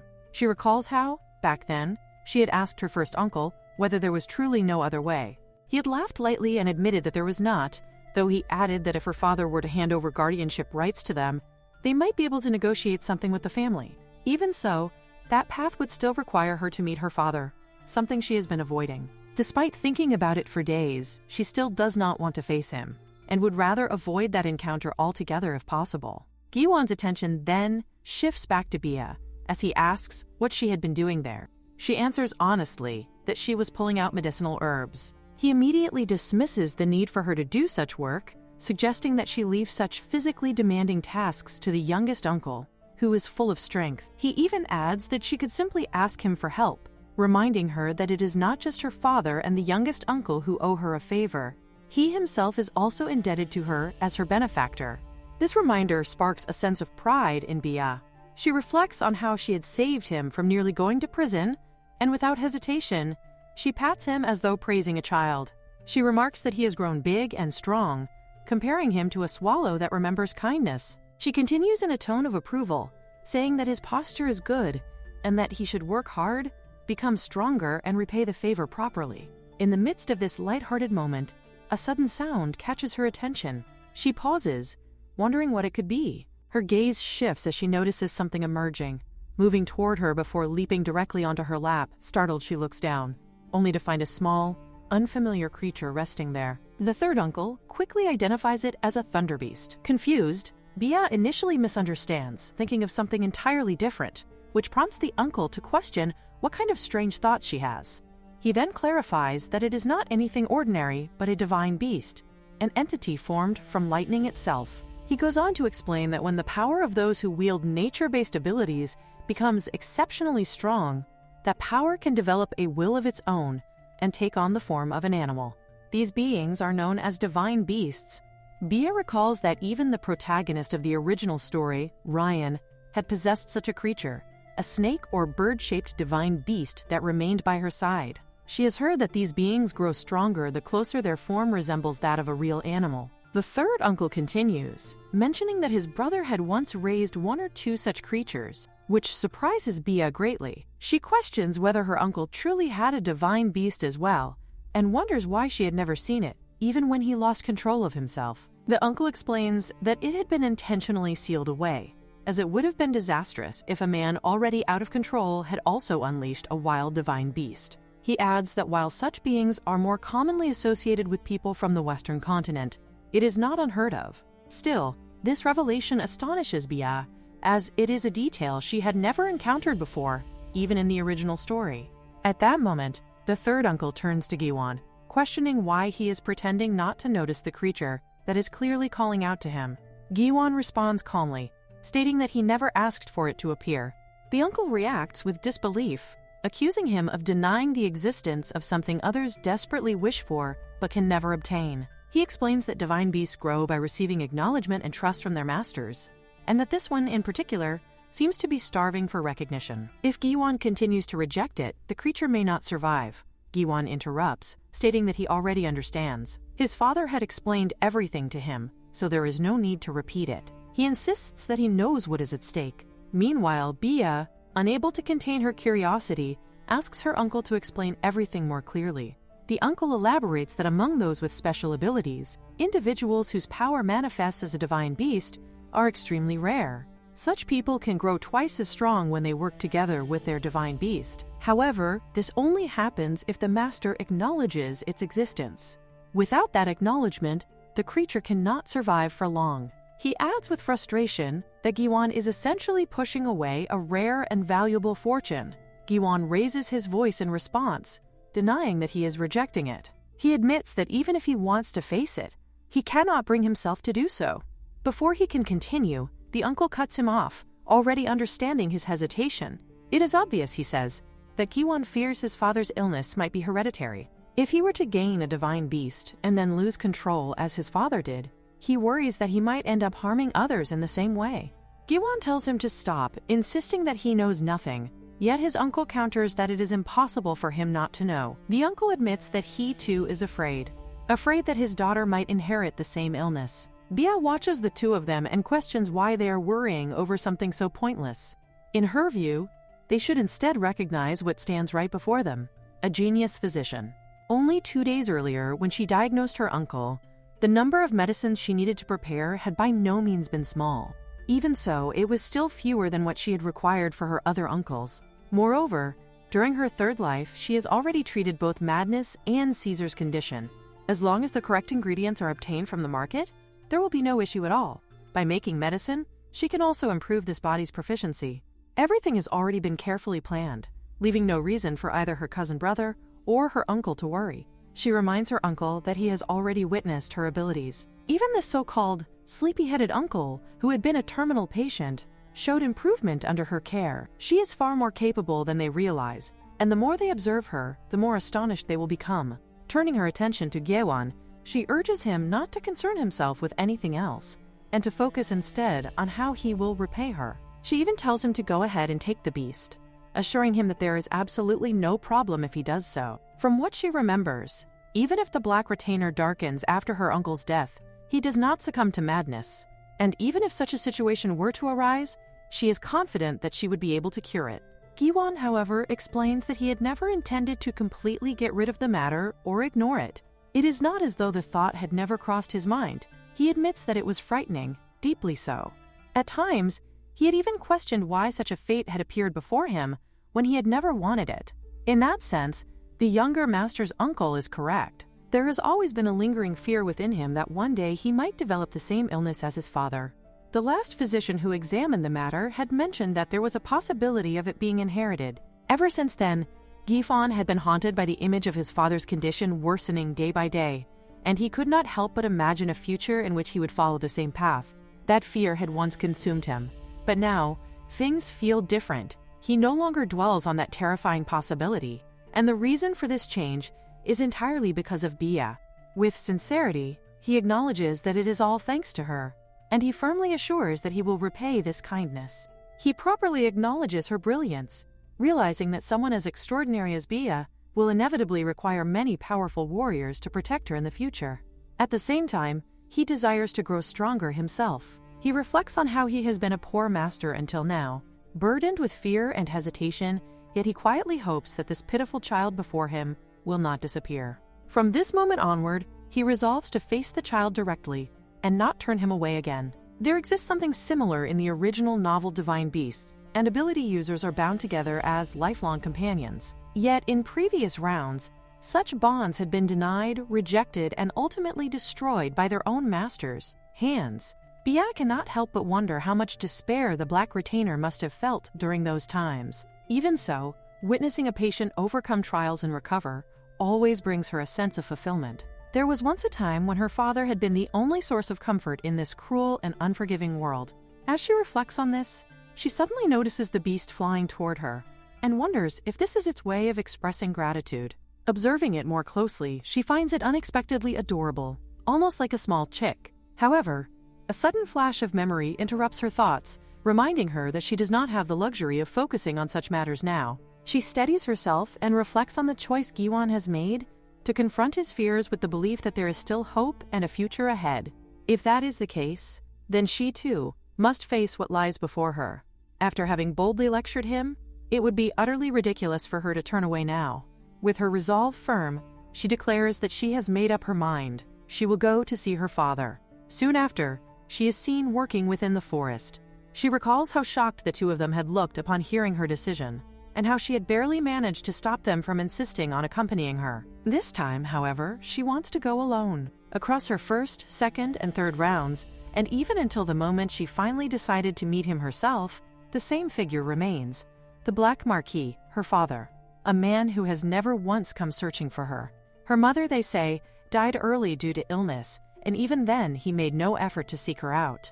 Over the course of 3 lifetimes, Biasa has gathered enough knowledge to roughly understand what that illness had been. Now that she has chosen to face him, she knows she must think calmly. If she considers her goals carefully, it may actually be more advantageous for a figure known as father to exist in her life. Rather than seeking affection, she decides to treat this encounter as a calculated move. She plans to propose a contract, a strictly mutual agreement. She has no need for something as sentimental as a father. As she continues walking along the eastern side of the forest, she knows that if she reaches the very end, she will find a massive cherry blossom tree. Beneath that tree sits the man she seeks, her father. When she finally approaches him, he looks at her and casually calls her a pretty child, asking who she is. In that moment, she stares at him, the man who has abandoned his daughter across 4 lifetimes. There are countless things she wishes to say, countless emotions stirring within her. Yet before anything else, there is something she has long wanted to call him, even if only once. She greets him, but instead of calling him father, she addresses him simply as Mr., the word leaving her lips heavy with restrained dissatisfaction. Her father stands still for a moment, visibly taken aback, a faint crease forming between his brows as he tries to process what he has just heard. Confusion flickers across his face, and he wonders quietly to himself what exactly she means. After a pause, he states that he will ask her again who she is. Bia notices the difference in their heights, how he towers over her so effortlessly. Without thinking, she has already addressed him as Mr. But now she realizes that perhaps she should stop making light of things in this life. She understands better than before that maintaining a good relationship with this man is important. Composing herself, she tells him that she is his daughter. He reacts with clear disbelief, questioning the statement internally. She repeats it once more, firmly, that she is indeed his daughter. He falls silent, thinking it over, before concluding that he does not have a daughter at all. That response confirms Bia's suspicion. This is how it begins. She understands now. His condition must have already progressed to this stage. To her, his illness resembles what she once learned to be Alzheimer's, a disease in which memories gradually deteriorate, leaving the mind clouded and unreliable. It erases everything: parents, siblings, friends, a spouse, even a child. She only came to understand it fully during the 3rd run, but that knowledge is enough now. Whether he remembers or not no longer matters. With quiet resolve, she tells him that she does not care if he cannot remember her. If he brought her into this world, then the least he can do is take responsibility for her existence. He concedes with uncertainty. He vaguely recalls hearing that he was once married and admits that it might be true, yet doubt lingers. How is he supposed to believe her so easily? Bia senses the shift in the moment. This is where she can confirm something important: his power, just as her uncle once described. She asks him about it, her curiosity thinly veiled. He is puzzled by her question, wondering why she would ask such a thing. She explains that she has never witnessed it herself. That only deepens his confusion. If she truly is his daughter, then how has she been living all this time without ever seeing something so fundamental? The inconsistency troubles him, enough to give him a faint headache. Unbothered by his internal struggle, Bia presses on, asking whether he will tell her or not. Otherwise, she may as well leave. At that point, Gyewan intervenes, urging patience. He quickly explains that he will tell her, asking her to stop rushing. He reveals that her father possesses control over wind, and not just at a basic level. His strength is immense. He is said to rival their eldest brother, perhaps even surpass him. He lives in isolation at the far end of the eastern wing, rarely stepping outside. It is no surprise that he does not recognize her. Not even her mother seems to exist clearly in his memory. At best, he retains a vague awareness that he was once married, but the details are completely gone. Bia considers this carefully before asking about his illness. Giwon admits that he knows nothing about it. There is no explanation, no diagnosis, only the symptoms they all witness. He tells her that if she wants answers, she should see her father herself. If she had not already known about his abilities, the encounter alone would have startled her. But now, she remains composed. As she moves forward, her gaze shifts toward the surroundings. A pond catches her attention. It had been there before as well. That is good. If things go wrong, it might prove useful. With that thought lingering in her mind, Bia steadies herself. She has already declared that she is his daughter. There is not a single trace of resemblance between her and him, and yet she declares it so boldly, without even a hint of hesitation. From an outsider's perspective, it almost seems shameless. Bia, however, knows the reason well. She takes entirely after her mother. In fact, even she had been surprised the first time she saw his portrait, unable to find any similarity between them. Her father remains unmoved. In his eyes, this situation is nothing new. He thinks that many fools have attempted this kind of nonsense before. Now that he is ill, people assume he has become an easy target. They mock him behind the facade of concern, even going as far as bringing children to deceive him. Whatever her motive may be, it does not matter to him. He refuses to acknowledge her as his daughter. He dismisses her outright. That single reaction sparks irritation in Bia. She labels his response as nothing but trash. He raises a brow at her attitude, questioning whether she has a death wish, whether she wants to fall into the pond nearby. Instead of backing down, she escalates without hesitation, calling him double trash and warning that he will regret this. Then, without losing momentum, she shifts her approach. She tells him that, for what it is worth, she is both a physician and an alchemist, and that evidence does not lie.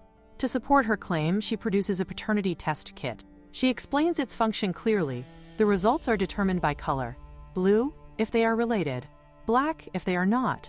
Only a single drop of blood is required. Without waiting for his approval, she proceeds. Both of them provide a drop of blood, and she presents the result to him. The color is blue. A quiet sense of relief passes through her. Fortunately, this world possesses paternity tests as well. With the frequency of noble scandals involving illegitimate children, such tools have become even more common here than they ever were on Earth. Despite the clear result, he remains unconvinced. He claims that something like this can easily be fabricated. Bia's patience snaps slightly. She insists that it is not fake, urging him to verify it himself outside if he doubts her. He would understand immediately. If that is still not enough, she offers him her blood directly, so he can conduct the test personally. He studies her for a moment and remarks that her reckless treatment of her own body does, in some way, resemble his bloodline. He admits that much, though his tone carries a trace of sarcasm. Bia internally notes his sharp tongue, yet she decides to proceed regardless. What she truly wants to convey goes beyond a simple proof of their relationship. She clarifies that her purpose here is not merely to confirm whether they are related. She has come to treat him. She declares that she will cure his illness, and in return, she proposes a contract. He is to become her guardian and offer his support. In her mind, it is an exceptional bargain. Treatment from the continent's top physician, entirely interest-free, with no cost attached. To reinforce her claim, she draws out her water, demonstrating her abilities as proof that she is not lying about being a physician. He lets out a quiet scoff, amused by her display, noting that she even uses abilities. Then, leaning slightly closer, he challenges her. If that is the case, she should diagnose him. The request catches her off guard for a brief moment. He confirms it again. She accepts. Although she had always planned to examine his condition eventually, she had not expected him to agree so easily. Still, this works in her favor. Bia begins her diagnosis. She has experience treating illnesses related to memory, but this situation is different. His condition feels unfamiliar, something beyond the cases she has encountered before. When she treated her uncle and great-uncle, the necessary ingredients and formulas had appeared clearly in her mind, almost instinctively guiding her. This time, however, there is nothing. No ingredients, no combinations. This is the kind of result Bia would expect when diagnosing a corpse. Aside from the incurable disease she had once encountered in her third life, she has never received such a diagnosis from a living person. The realization unsettles her, and she begins to wonder if it means that she cannot treat him at all. For a brief moment, doubt creeps into her thoughts, but she quickly rejects it. She can already see the conclusion reflected clearly on his face the moment the diagnosis is complete. Afterward, he reacts with a quiet yet heavy resignation. Since she cannot provide an answer, he assumes that there is nothing more to be done. To him, all outcomes are ultimately the same. With that belief, he dismisses her, stating that now that she understands the situation, she should leave. He adds that he will not punish her for falsely claiming to be his daughter, treating the matter as though it is nothing more than a trivial lie. However, as he turns to leave, Bia refuses to accept his conclusion.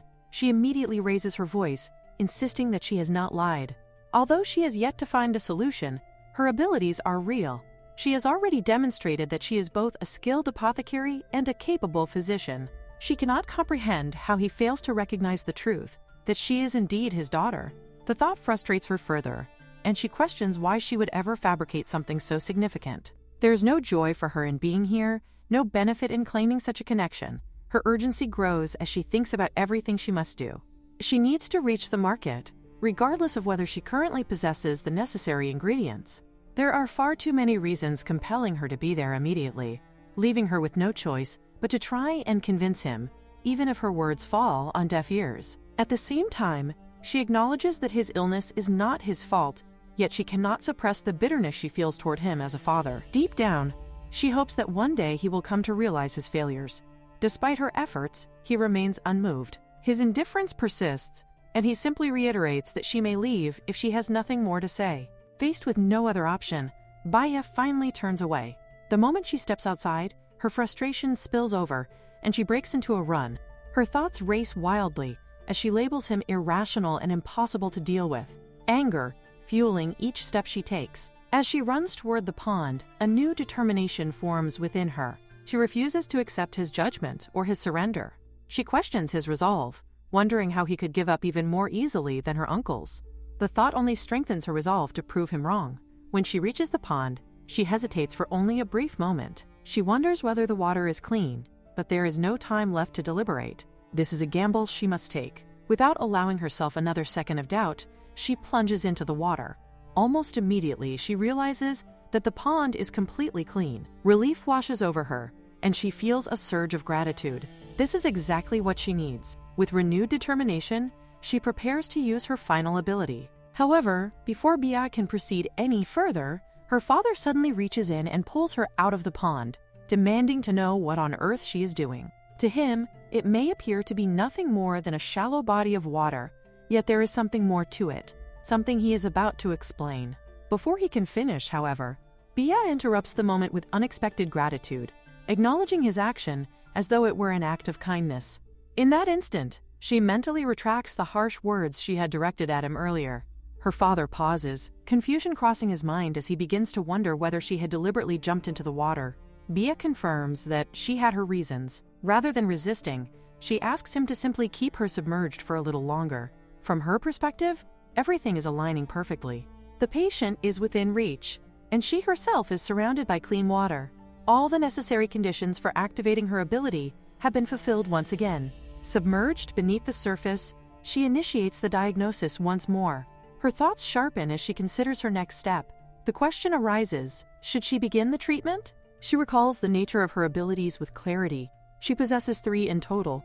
The first allows her to use water to heal her own wounds. The second grants her the power to diagnose a patient and obtain guidance along with the precise formula required for a cure. The third ability, however, is the one she has never revealed to anyone. It is the most dangerous of them all, the power to heal another person at the cost of her own life. In her mind, the manifestation of this ability appears as a tree, whose leaves symbolize her lifespan. Each leaf represents a portion of her life that can be sacrificed. As she focuses on her father's condition, she observes the cost required for a complete cure. The realization strikes her heavily. It would take all of the leaves, everything. If she were to fully cure him, it would mean her own death. The weight of that truth settles deeply within her, yet she does not allow herself to falter. She recognizes that she has no real choice, but she adjusts her resolve.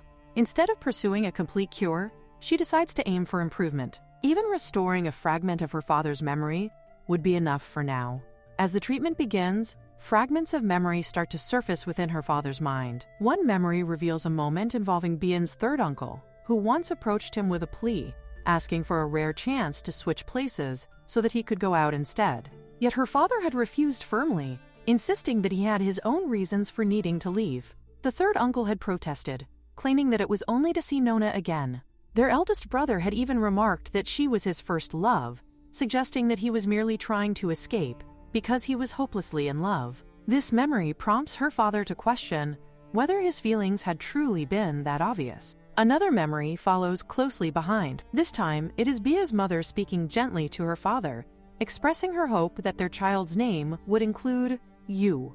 Bia observes this scene carefully, wondering if the person in the memory is herself. Yet she quickly realizes that it is not. Although there is a resemblance, the woman before her is far more beautiful. In that moment, understanding dawns upon her.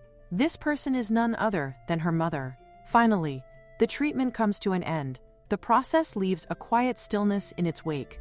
Bia, having completed what she set out to do, turns her attention back to her father.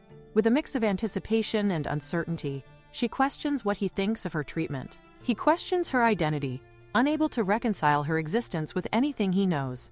Even among the most talented ability users of the family, there has never been anyone like her, and he cannot comprehend what she truly is. In response, she calmly explains that her power is both a regret and a trade secret. It is the ability to cure incurable diseases in exchange for lifespan, a power so extraordinary that revealing it would put her safety at risk. Because of this danger, she has only used it once, a very long time ago. She never expected that using it again would allow her to see her mother's face. Yet something about that moment troubles her. When her mother's image surfaced, her consciousness blurred briefly, leading her to suspect that her father may not have seen that memory at all. She wonders why that happened, and whether it is somehow connected to his illness. Her father, having witnessed enough to be convinced, acknowledges that her ability has been proven. He then asks where she intends to use such a power. In response, she smirks and points ahead, declaring her intention to go to the main family house. She seeks acknowledgement and refuses to grow into adulthood while being abandoned. She frames her proposal as both a contract and a trade. If he agrees to help her, she will treat his illness periodically, just as she has done now. As she grows older, her ability will strengthen, allowing her to heal him more effectively. She also reveals a deeper resolve. If she truly returns home in this life, she will no longer need this body. Before going back through the treasure, she intends to use up all her remaining lifespan to completely cure his illness. With that determination, she asks him to become her guardian and support her. He then asks for her name. At first, she answers simply that she is his daughter, but he repeats the question, seeking a proper answer. Smiling, she finally introduces herself as Bia. He reflects on his life, recalling the countless doctors and pharmacists he has encountered, yet none have ever brought him even the slightest improvement. The existence of such a young daughter who can heal him feels almost unreal, as if he has been bewitched by a ghost. Even so, he knows that his illness has only shown temporary improvement and that the symptoms will inevitably return. His memory, too, will likely fade again soon. With that in mind, he feels there is no harm in speaking a little more openly. It is then that she reveals the truth. She tells him that she has come from another world. He wonders if she has perhaps been sent here because she is too sick, unable to fully accept what stands before him. She immediately denies it, insisting that she is not sick and that her ability is real. Yet even as she says it, she understands how unbelievable it sounds, and questions how he could possibly accept such a claim. Instead of pressing further, he gently pats her, telling her that he will help her and grant her wish. The warmth of his hand catches her off guard. That simple gesture feels so gentle that it only deepens the misunderstandings between them. She cannot help but think about the story she once heard, that her name was created by taking one character from his and one from her mother's. It is the only story she has ever known about her parents across all three of her regressions. Even so, she finds herself hoping that he does not remember it. If they are destined to part ways in the end, then perhaps it is better that he does not. From then on, a pattern continues. Each morning, whenever her father opens his eyes, he goes beneath the tree and remains there until the sun sets. At times, strange thoughts drift into his mind, but they fade just as quickly. Even when he feels a sudden urge to go somewhere, a heavy lethargy soon overwhelms him, forcing his eyes closed once again. Then, without warning, the dream returns. It is the same dream as always, red silk swaying gently in the air. He finds himself staring at it, wondering who the woman behind it could possibly be. Her figure remains hidden, yet her presence feels strangely familiar. Suddenly, he hears her voice, teasingly telling him that she will not reveal the child's gender. Her laughter follows, clear and soft, and it stirs something deep within his heart. Yet, just as always, the dream ends before she can come any closer, leaving him with nothing but lingering emotion and unanswered questions. At another time, voices echo sharply within the household. Someone cries out to the head of the family, insisting that Bia's father must be killed. They argue that if he completely loses his memory, he could become an enemy to them all. With his already cruel personality, if he forgets everything, there is no telling who he might turn his sword against. Another voice adds that the brother-in-law is far too dangerous and suggests that it might be better to brainwash him instead. With his mind already unstable, they believe it would be easy to control him. Not long after, he finds himself standing over a fallen body, his surroundings tense and silent. His gaze sharpens as he looks around, recognizing the situation for what it is, another assassination attempt. It always happens at the same time, just as he is on the verge of forgetting everything again. Yet even now he cannot tell who is behind it. Is it his sister, his brother-in-law, or the family as a whole? One thing is certain, he has no intention of dying quietly.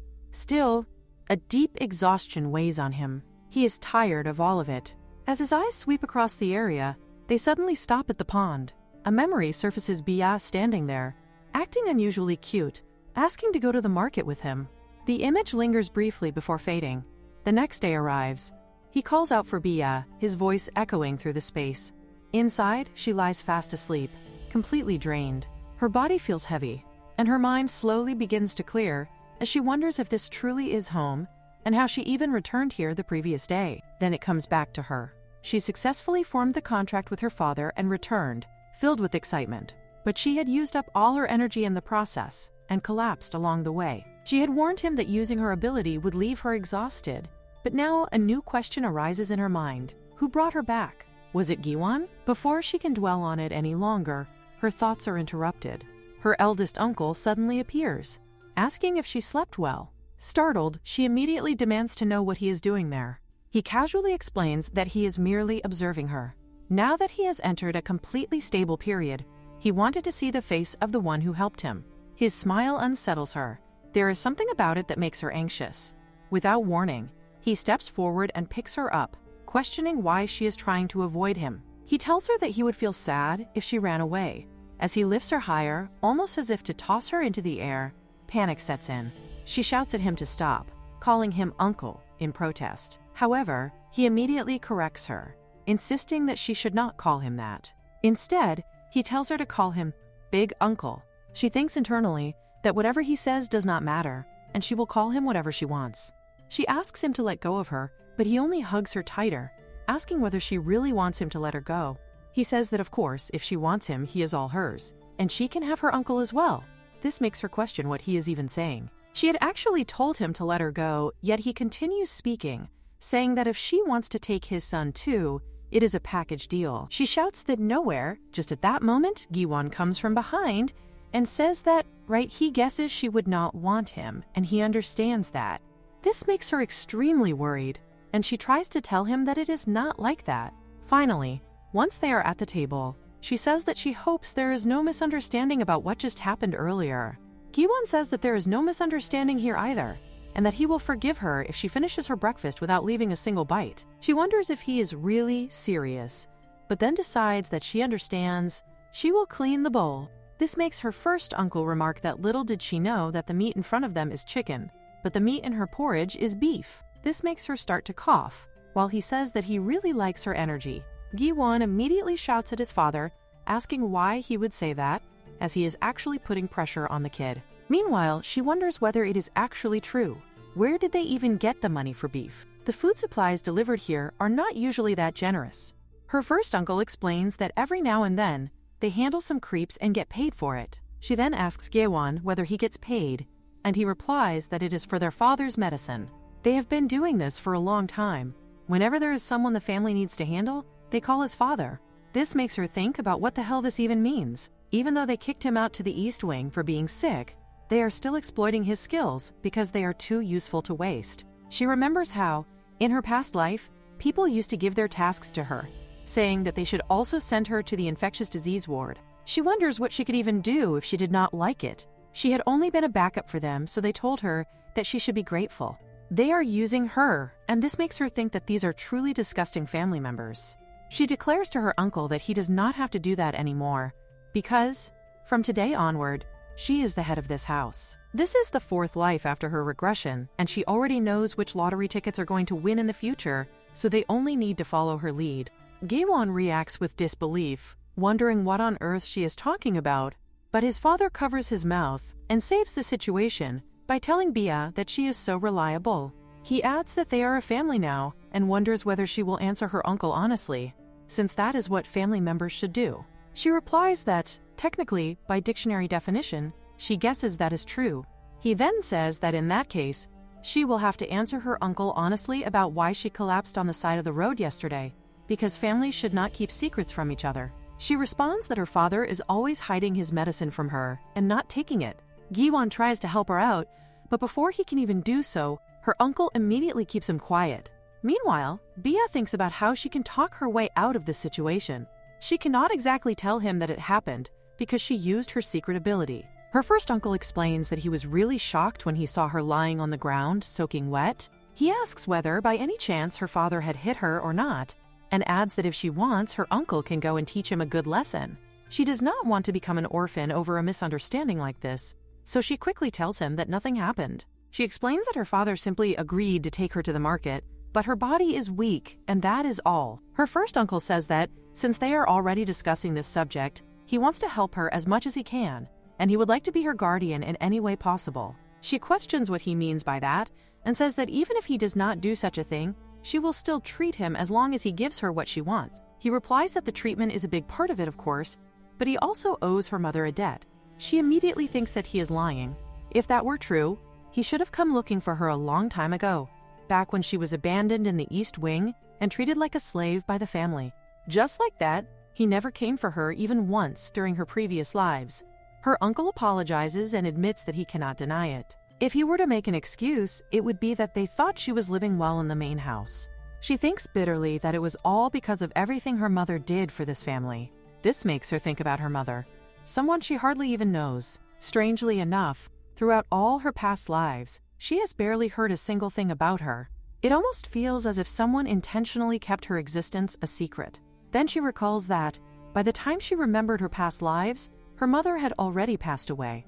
Later, during her third life, when she finally gained access to information, she had already left the family. Her uncle says that he truly had no idea that she was living in the East Wing, and he repeats that he is sincerely sorry. This makes her sniff quietly. She thinks that this man was, after all, a patient suffering from madness most of the time.